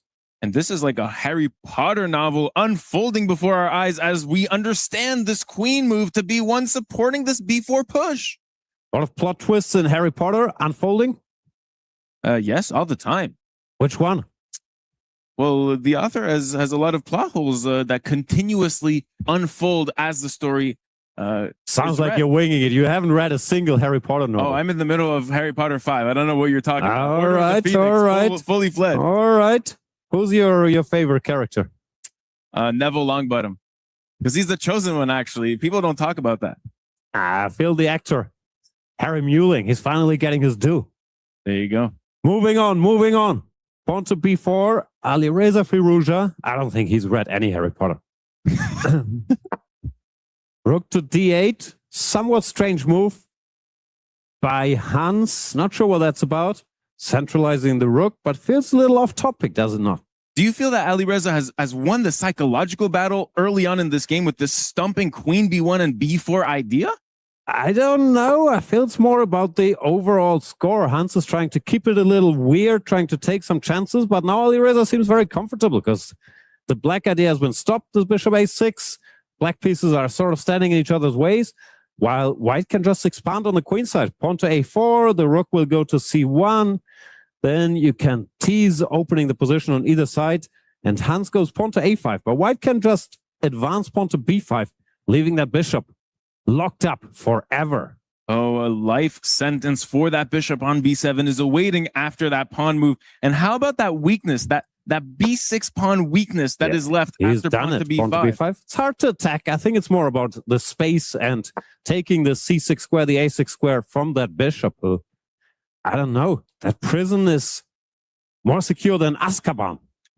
I was going to say the knight centralizes to e5 for Alireza Firouzja. What a nice positioning for that knight. What a beautiful outpost square. Yeah, Alireza with a masterclass in boring London play here. Slowly but surely showing us what he had in mind with the serious positional advantage now. Knight to g6, trying to challenge that knight. Another decision. Sometimes they allow knight takes f4, give that bishop and play with the double pawns, which Alireza could do. It matches his style, but it's a little more risky than just moving that bishop away or exchanging knights. And yet, with a match score, I think he's fine. Keeping it tight, moves the bishop out of the way. Bishop g3, and white is not only equal, as white has a glaring, beautiful spatial advantage in this position. Yeah, white is better. Not decisively, but just long-term. That bishop might look okay on b7, but it's being blocked by his own pawn on the long diagonal and by the white pawn anywhere it wants to go. It's hard to imagine a bright future for that b7 bishop.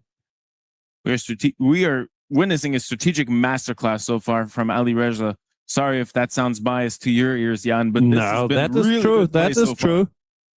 You can be biased and right. What's Hans gonna do? He's trying to challenge that knight on e5, but worst case scenario, the f pawn could advance, support it further. The other knight could also come to its aid. Alireza has an abundance of plans here. I think the aggressive move that you normally play would be pawn to f4. It feels like he's holding back a little bit because of the match situation. Trying to play it extra safe, even if it's not pressure maxing. Match situation, going for trades in a position like this. Yeah, he's still also saying, you know what, your bishop on b7 is stupid. I'm fine exchanging all the other pieces. But I think if the score was equal, we would have seen more aggressive play by Alireza Firouzja. However, long-term, this will be a tale of white's very powerful white light-squared bishop on d3 versus black's terrible light-squared bishop on b7. That's what he's trying to pronounce. Hans will be looking for ways to break out of this bind, either with knight to e4, provoking that exchange, or by playing for the e5 break with knight d7. But he's gone knight to e4, saying, please take, at least my bishop will get a little more scope after that exchange. Even though I'd still take white, even if you take and to put the knight on e5 or d2, still looks pleasant for Alireza Firouzja. And knight jumps to e4 there. Computer signaling a mistake there for that move. What does he know? Rook to c1. No further exchanges, just covers the pawn that was attacked by the knight. hinting that one day he could also open the position further with pawn to c4, even though I don't think it's high on his to-do list. The problem is for Hans, how do you create any activity? Do you go pawn to f6, leave some weaknesses, cover some squares, preparing g5? Hard to think of something constructive to do. It's a difficult position to navigate overall, as what is next for the black pieces here exactly? It's very hard to think of a plan that's conducive to the black position. It does look rough.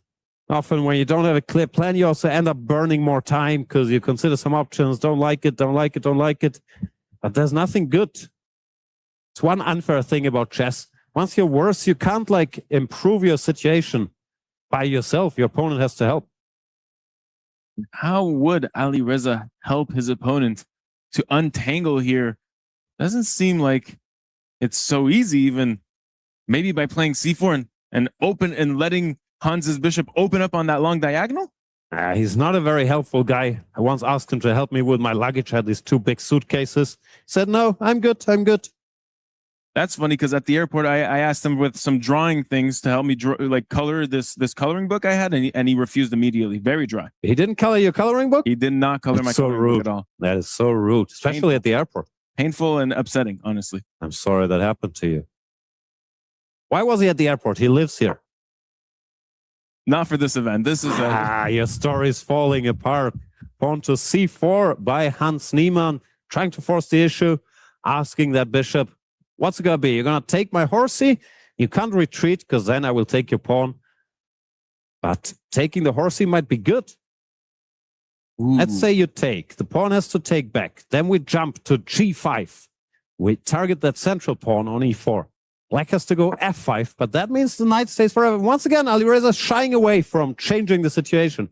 Saying, I'm solid, I don't want to change the status quo. But every time he avoids sharpness, he allows Hans a little back into the game. Could this avoidedness of playing sharp positions cost him later on in this match? We shall see. It's the usual. If he just makes 2 solid draws, we will say, yeah, very pragmatic. He controlled the match. If he loses a game, we'll say, should have taken more chances when he had that nice position. So it's always very results oriented, and we never have a big enough sample size to really say, was this decision good or bad? I feel it's probably close, because if you mix it up, you increase your chance of winning, but you also increase your chance of losing while keeping it tight. He probably won't. You never know, but he probably won't lose this game. So, pros and cons. It's another thing in chess. The players not only have to look for the best moves, but they also constantly have to evaluate what move maximizes my tournament situation with the score. So, it's another dimension. 92, more exchanges. Ali Reza also being very clean. He's saying, your bishop is bad on b7. I don't care about anything else. I want to exchange all the other pieces and enjoy watching your bad bishop being blocked in there. g5, Hans trying once again to make white capture on e4 so that bishop gets an extra square. And also maybe going for a little desperation attack there on the king side. The rook comes back to the king side, anticipating some action. And what is the purpose of this pawn to g5 move by Hans Niemann? Could he be going for a second attack with the black pieces in 2 games with black? I think it's mainly a strategic move, grabbing a bit of space, but if the chance arises to launch an attack, I'm sure he won't mind. Don't really see it in the cards just yet, because he doesn't have enough attackers there. And if he pushes pawns further, pawn to f5, he leaves more holes in this position, would induce knight to f3 and the knight occupying that square. So I don't really see how you start an attack. But in general, Hans has stabilized. His pieces are more or less out. Ali Reza has played passively. His own bishop is not that impressive anymore. Let's fix that. What if I play the move bishop to f3, pressuring your knight on e4 once more? How do you react to such a question? That might make me go f5, because you block that square for the knight. So if the knight can no longer occupy that square and jump into e5, then f5 becomes a little more tempting. Nothing's free in chess. There's always compromise. You'd also like to advance your pawn to challenge that knight, pawn to f3, but then you give up that g3 square. She also doesn't like. And Ali Reza taking a moment here, seems a bit unsure how to proceed. Do you force the issue with bishop f3, with pawn to f3? Pawn to f4 is also possible. Or do you sit sort of passively and argue? You can't really improve your position, Hans, sir. Yes, Bobby Fischer once said, with every pawn move, in order to take squares, you must give squares. Did he say that? He did say that, yes. Ah, You think I'm just popping up fake quotes? yeah. In order to take squares, you must give squares. Wow. It's like give a little, take a little. Exactly. Let your If you move poor your heart pawn break up a little. to f3, you're giving the g3 square. And he's gone bishop to f3, as you mentioned. I mentioned now f5 has become more tempting. Is he going to do it?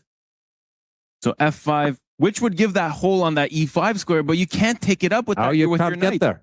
What you can do is you can take on e4 finally, change the structure, which Alireza has been hesitant to do, but now it feels like it's time before black expands too much, and pawn to f3, trying to clarify, he's trying to reclaim that square for his knight. He's saying, you know what, I'm awakening your bishop that I've played against, but since you weaken that square in the center, now after takes, knight takes, you can even exchange a bishop.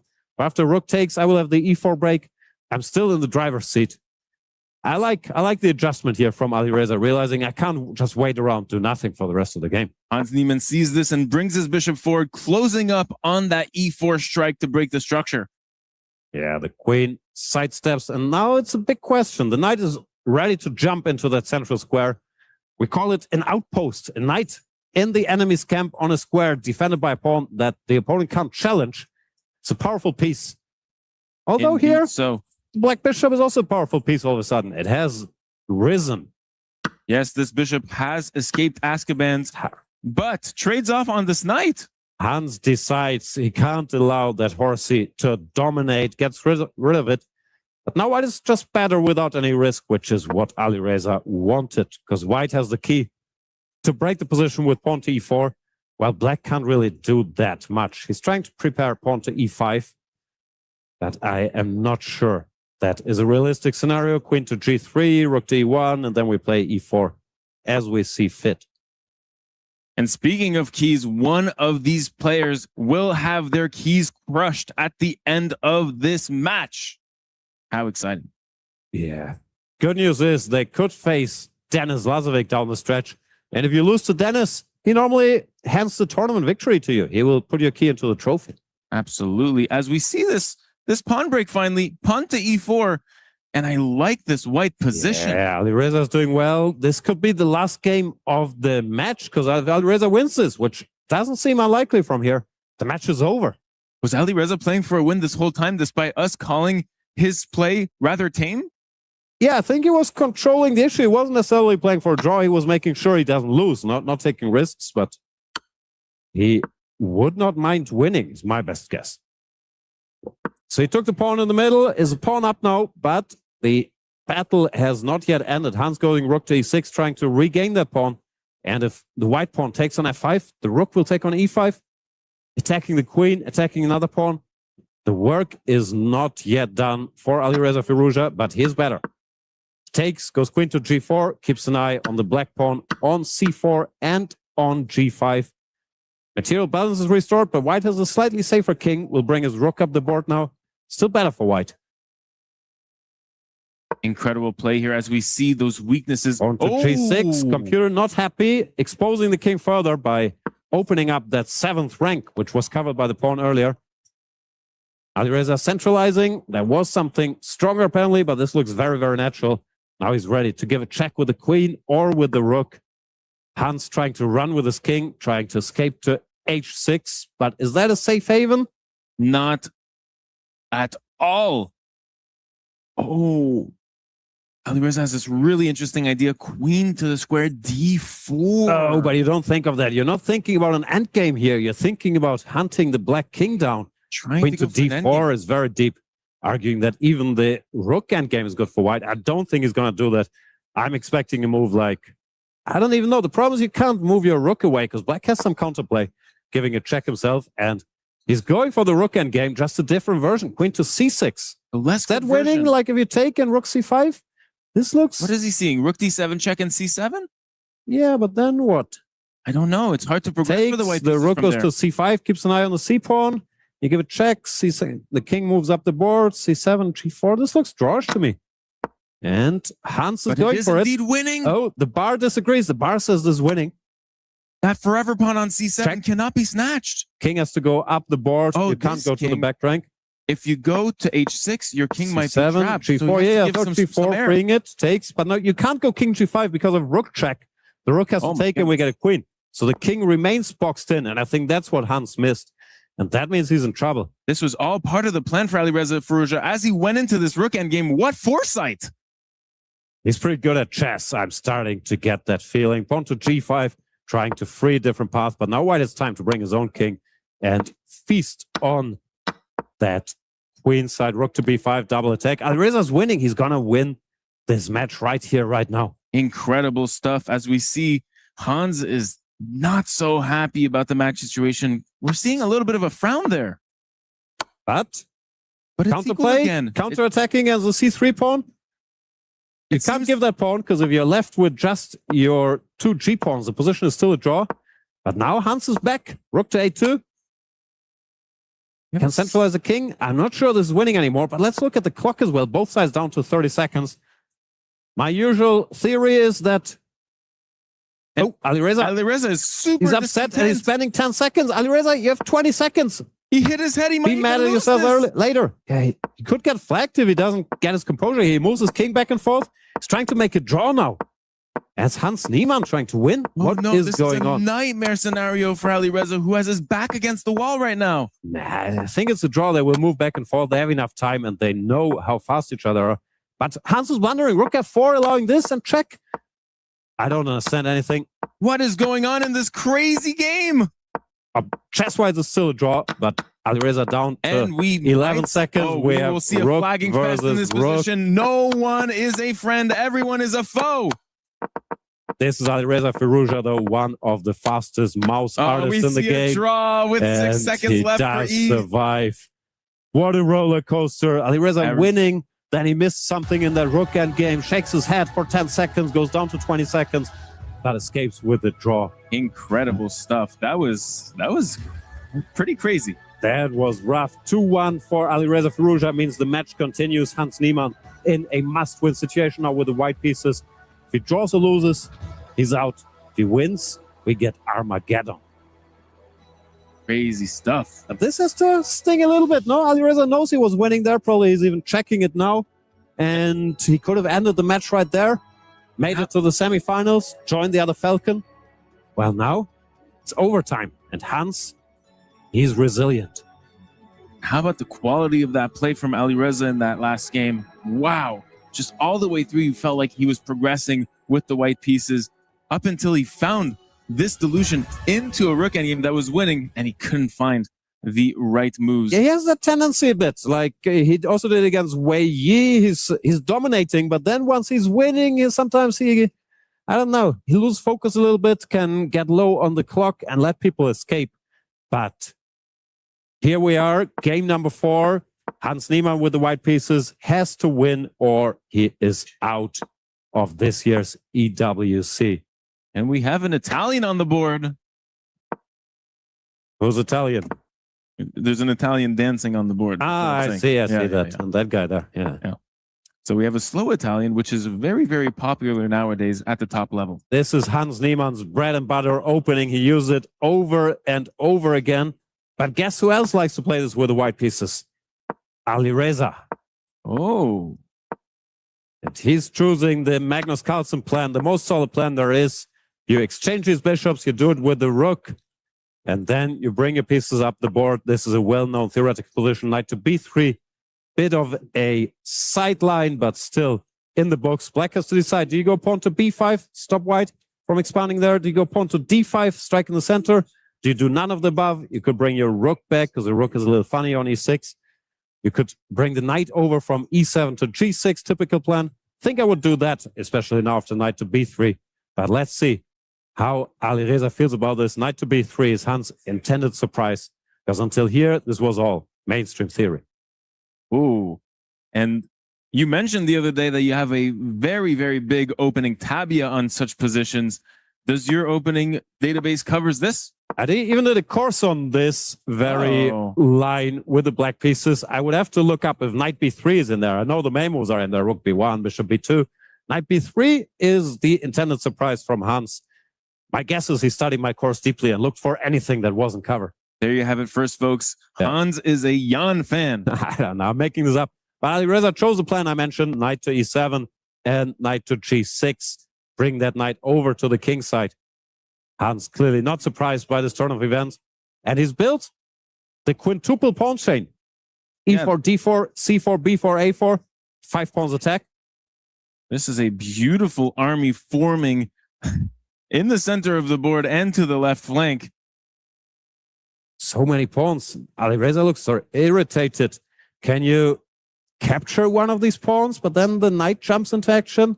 Or do you keep the tension, allowing these pawns to advance further? Pawn to d5, pawn to c5.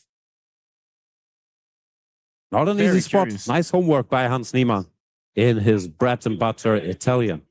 And Alireza taking his time here, going down more than a minute in this position, trying to figure out, have I just been immensely surprised? Yeah. Knight to h5 and Hans blitzes out king to h2. Prophylaxis. Alireza saying, give me that f4 square. Maybe your king will be unhappy. While my knight gets to f4, the rook joins the action. Hans not surprised, playing some defensive moves.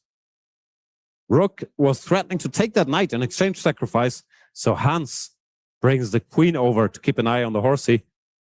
Now he might be threatening his own tricks, like knight takes e5 with the laser towards that black knight on the rim, since the queen covers that square. Very interesting homework here by Hans Niemann. And might I remind everyone watching that Hans controls this matchup in their last 9 games. Hans has 7.5 to 1.5 as their online score. Pretty impressive coming into this, although he must win this game. That is a pretty sick score against one of the best players in the world. But this is not online chess. This is EWC. You can see your opponent, and Alireza's stare has melted many a man. How poetic. Thank you. That's some Shakespeare? Nah, that's Harry Potter 6. You'll get there eventually. Okay.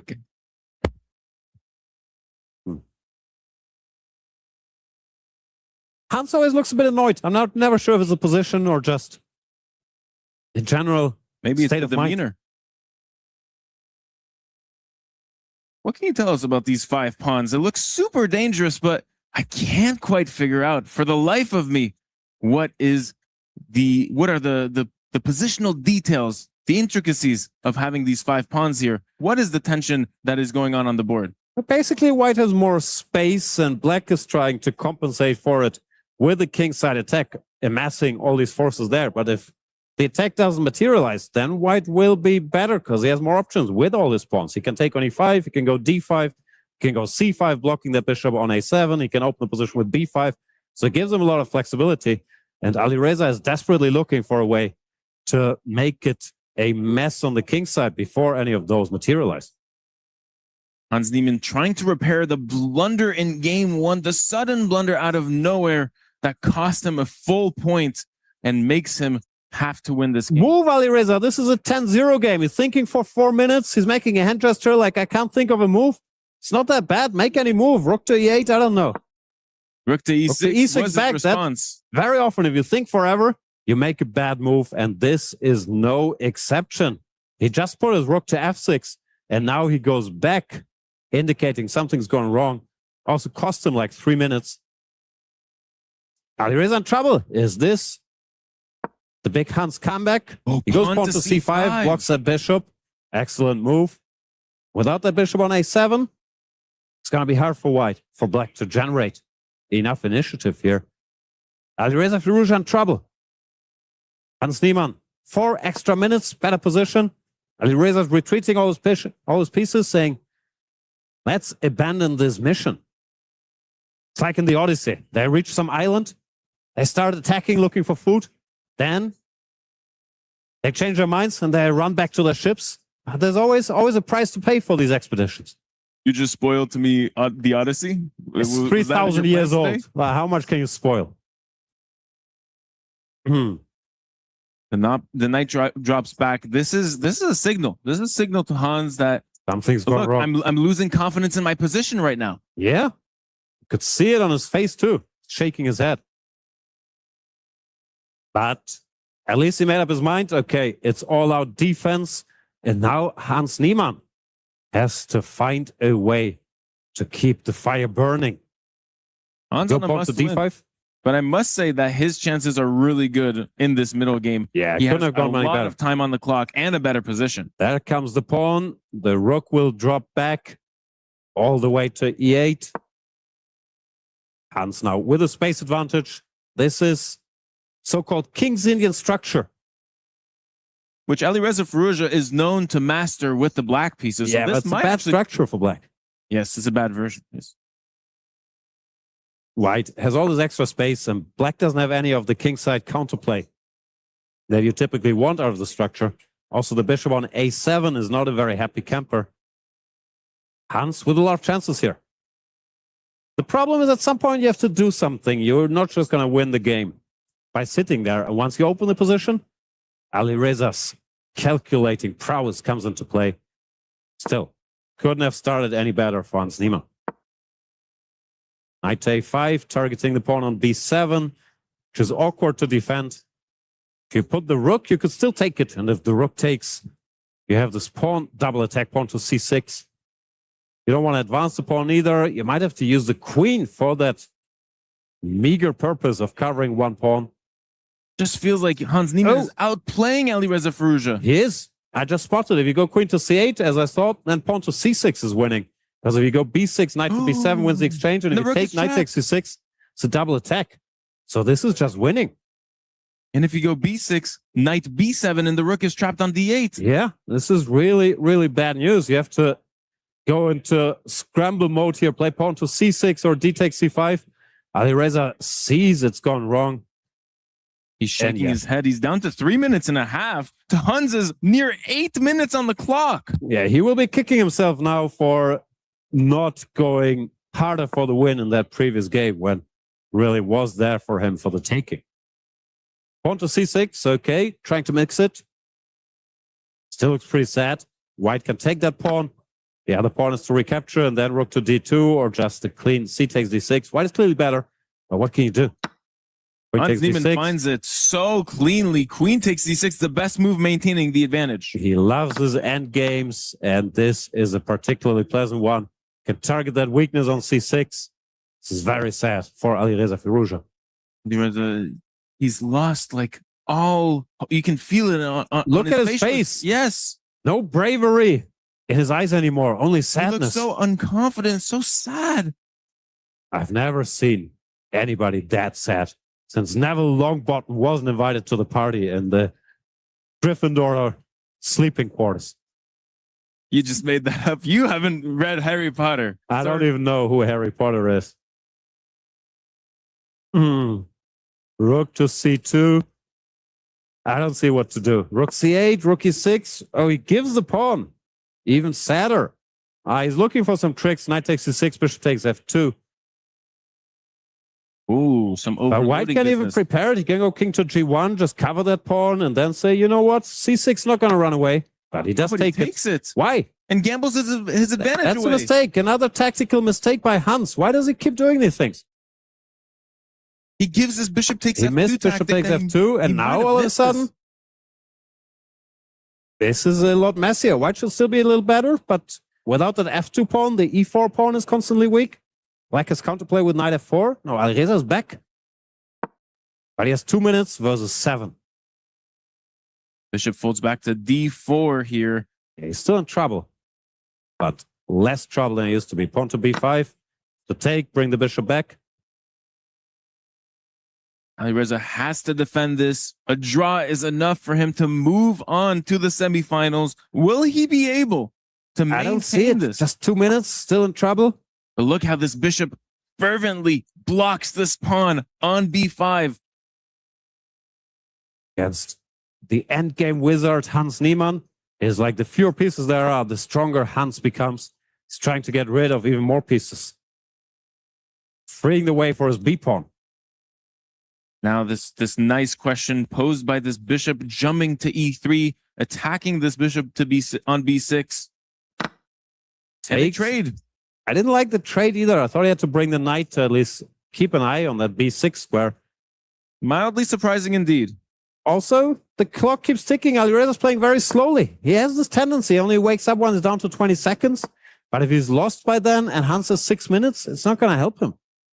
The time situation is crazy. 90 seconds to 6 minutes and 45 seconds. How resilient this Hans Niemann character is. He's been through a lot at a young age. So, you know, being down in a do-or-die match against Alireza Firouzja doesn't scare him. No, not at all, as C-pawn is too strong.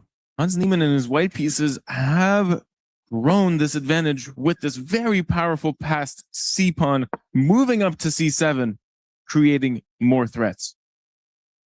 Yeah, Alireza looks so sad. He's really distraught, unhappy of how this game went. He lost control of it from early on out with sensational prep by Hans Niemann, and Hans Niemann just takes over little by little.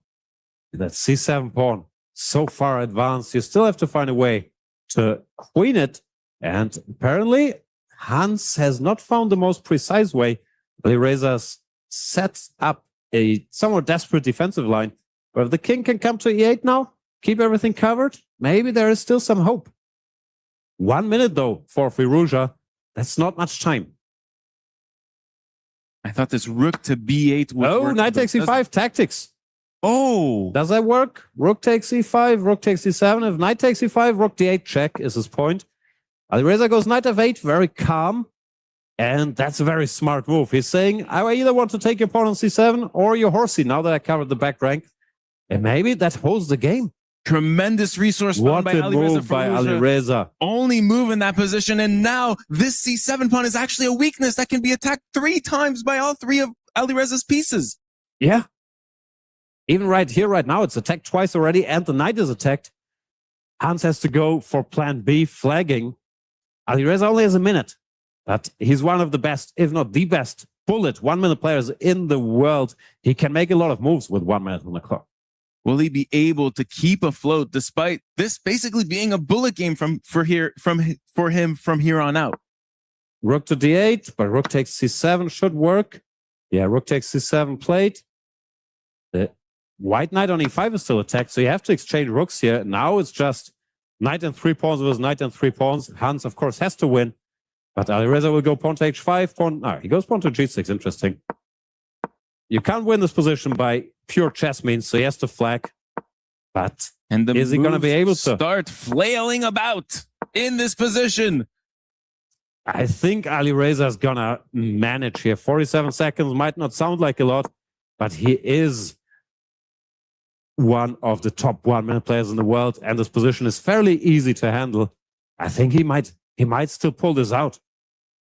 Hans Niemann is trying to press on Alireza's clock as much as possible, milk as many seconds away from Alireza's clock as he possibly can. But Alireza's in the zone now, can pre-move his rook, moving back and forth. Pawn to h5, fixing the structure so he doesn't have to think about that. Also very important, you want to eliminate your opponent's options when you have no time. So he doesn't want to have to think about pawn to h5, pawn to g4. There's very little Hans can do on the chessboard. Hans's pawns are fixed. How is he going to create counterplay in this position? He has the time to think about it, but he doesn't have the position to make it happen. Yeah. I think what you do is you spend a little time, actually.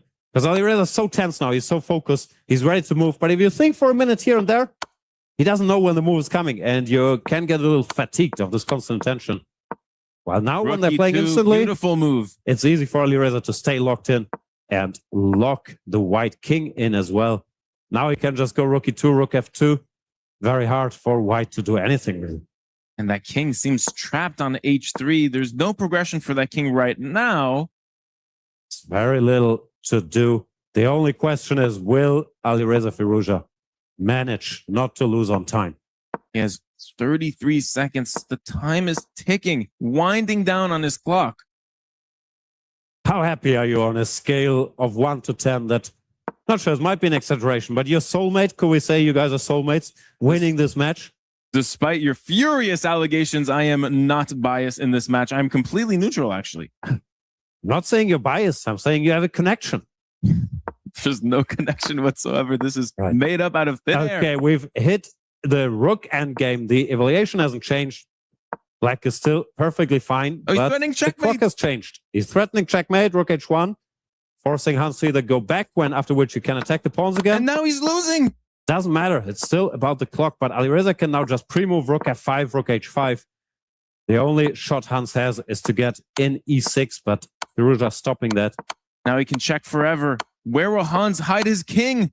He has to try to go back, but I have a feeling Alireza is might go fast for the enough. win here. No, I wanted draw wins him. The match is just making enough moves. 17 seconds here. No increment for Alireza as he needs to pierce through. I would get flagged, but Alireza is fast. 14 seconds on the clock. Will he maintain his time in time to create a draw? Hans shuffling his rook all the time. This is pre-move after pre-move we are witnessing. We have just crossed the 100 move mark. Alireza has to make it to the 50 move mark. If there's 50 moves without a piece being taken or a pawn being advanced, he's not going to advance his pawn. Then it is an automatic draw, and he's gotten there by repetition. Threefold repetition. Alireza moves on to the semifinals, and the Falcons have 2 players in the semifinals. What a match. 8 seconds left, but Alireza Firouzja gets rewarded for his speed, his tenacity in that final game. And heartbreak for Hans Niemann. He knows he was winning. He completely outplayed Alireza. Alireza had 1 minute left on the clock.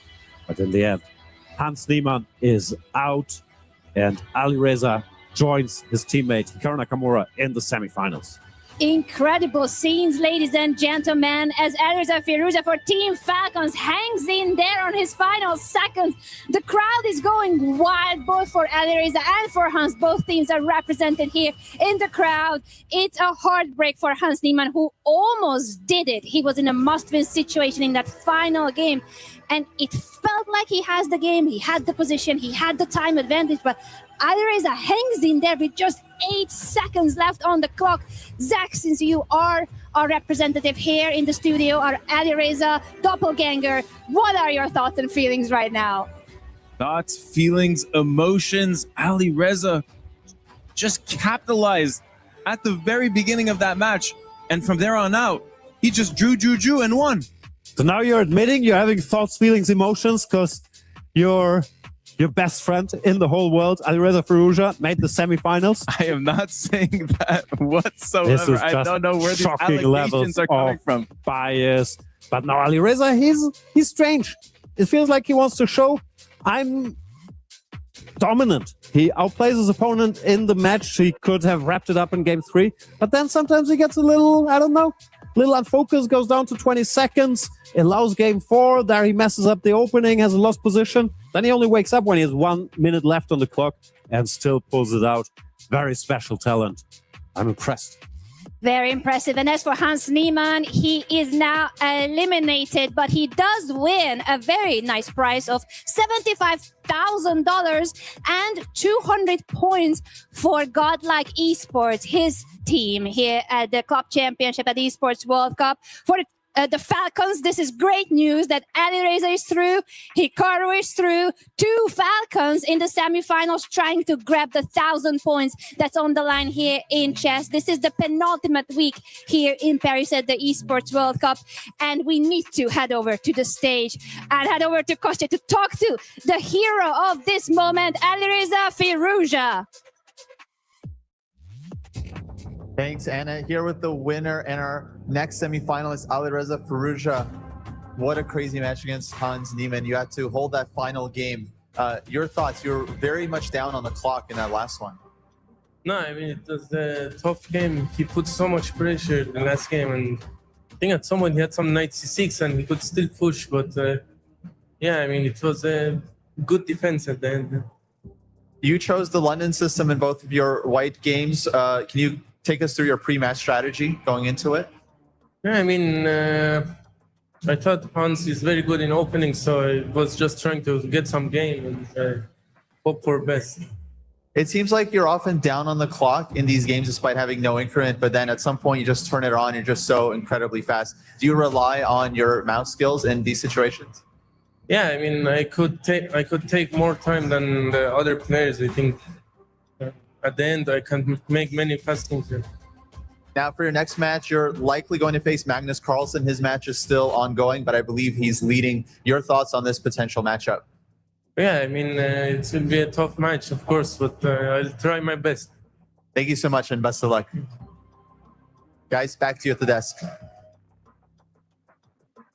Thank you so much, Kostya, and huge congratulations to Alireza Firouzja representing Team Falcons. He's through to the semifinals, and he'll likely be facing the defending champion Magnus Carlsen from Team Liquid. Last year, these two faced off in the finals for the glory, for the first place, but this time they are meeting in the semifinals, and Hikaru is on the other knockout bracket, so it could very well be the case that we're gonna have two Falcons in the finals, or if Magnus wins against Alireza, still Hikaru will be holding the hopes of the Falcons. So great news so far for Team Falcons that they doubled down on their chances in the semifinals. The stakes are as high as $1.5 million in chess, 30 million in the Cup Championship, ladies and gentlemen. And at the moment, Team Falcons are in second place, right behind AGL and AGAL.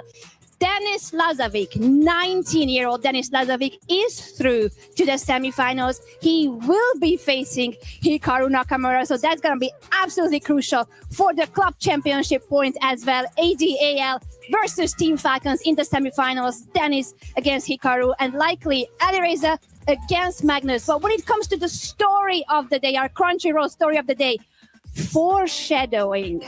Ladies and gentlemen, what happened yesterday on stage after the matches, Denis Lazovic won his match, eliminates Jan Nepomniachtchi, takes his key, and he was gonna crush that key, but I think he slightly misunderstood the instructions because he ends up putting that key in the trophy. Is that foreshadowing? Can Denis do it? This clip, you need to look it up if you haven't seen it. It's all over social media. Denis Lazovic already thinking that he won it all. What do you think, Zach, of that moment? Just absolute madness. This is what the EWC is all about. You want to see these storylines happen. You want to see these controversies happen. But how about that Alireza Firouzja, Captain Clutch in his first two matches, winning on demand in Armageddon. And here he wraps it up on demand with 20 seconds on the clock in that final game in which he had to hold desperately for a draw for the win of the match.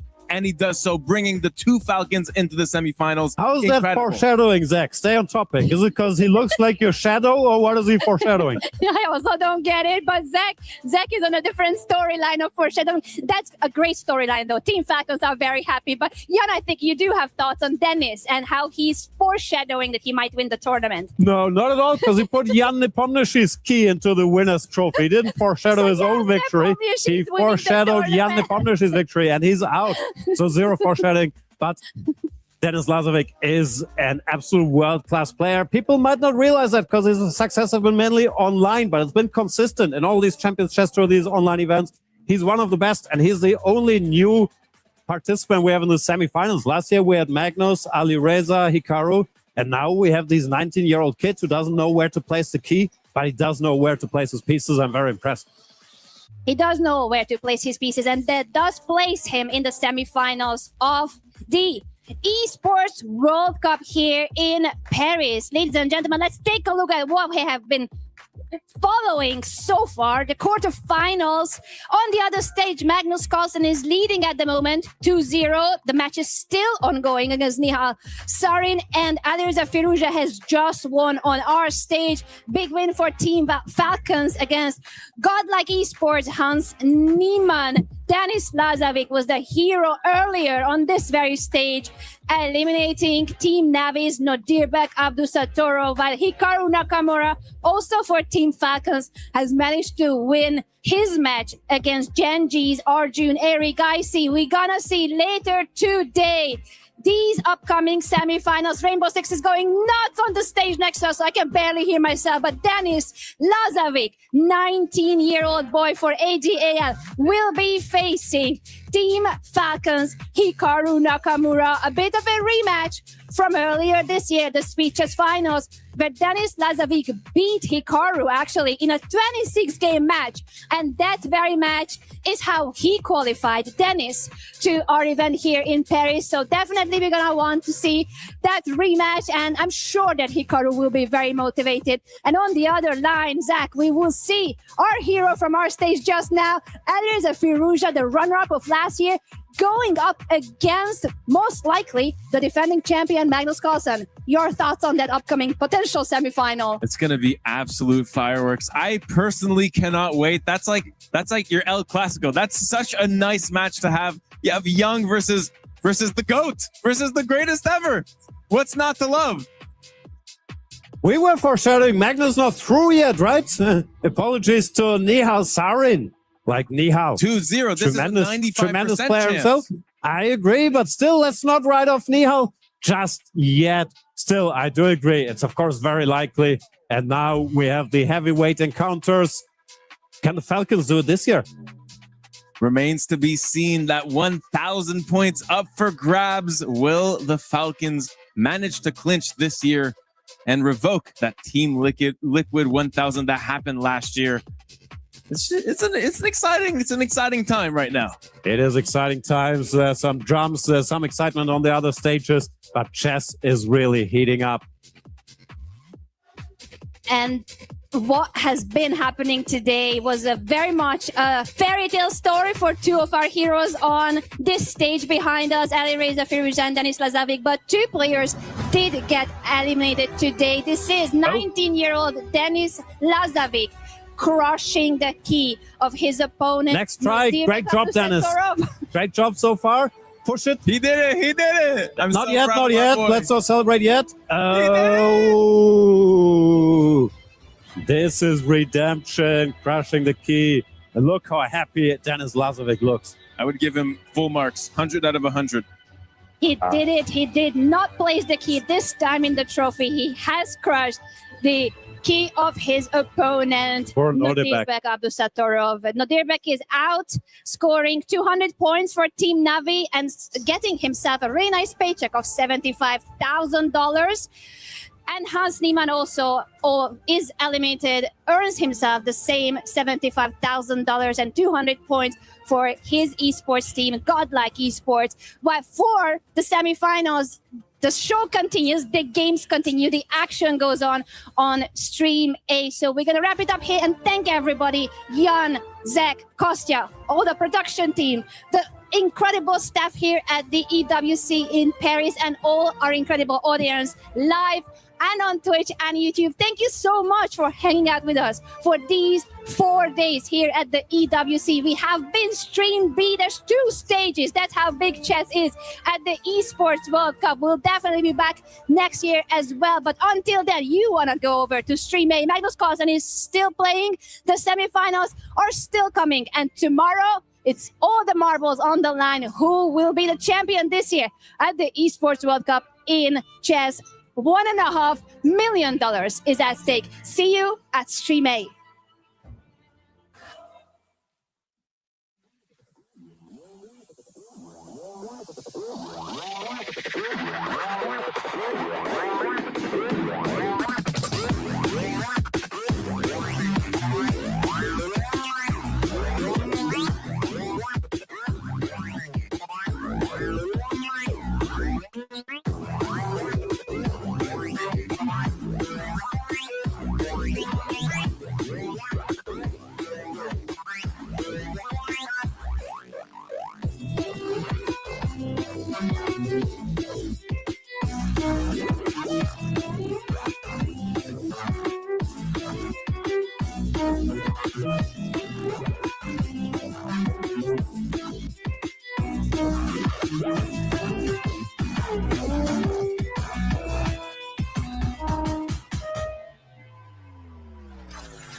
sur mon green, tu m'entends quand je respire. Top le veston, jamais été, jamais fait une gros pas. Big plan, j'ai fait changer toute la piste. Regarde ma pêche, je sais pas, j'attire. Je coupe la line, laisse ta qui laisse frémir. Nouvelle état, new name, toujours fluide dans le move. Main en l'air quand je rentre dans le groove. Garde ce regard, je suis déjà posé.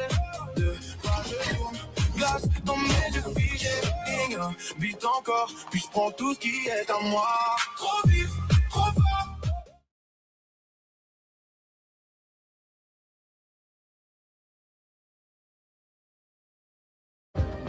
Play is in our DNA. Whenever we let it out, it becomes our superpower. Now imagine an entire city being built to supercharge it. Kadir City, powered by Play. We were there. For every click, every clutch, every respawn. We were there for the years of grind. And we're here. Now. The proud founding partner of EWC. Powering the biggest event in gaming. Shoulder to shoulder with the world's best. Making history. Greatness deserves a stage. Lenovo Legion. Reach your impossible.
Play is in our DNA. Whenever we let it out, it becomes our superpower. Now imagine an entire city being built to supercharge it. Kadir City, powered by Play.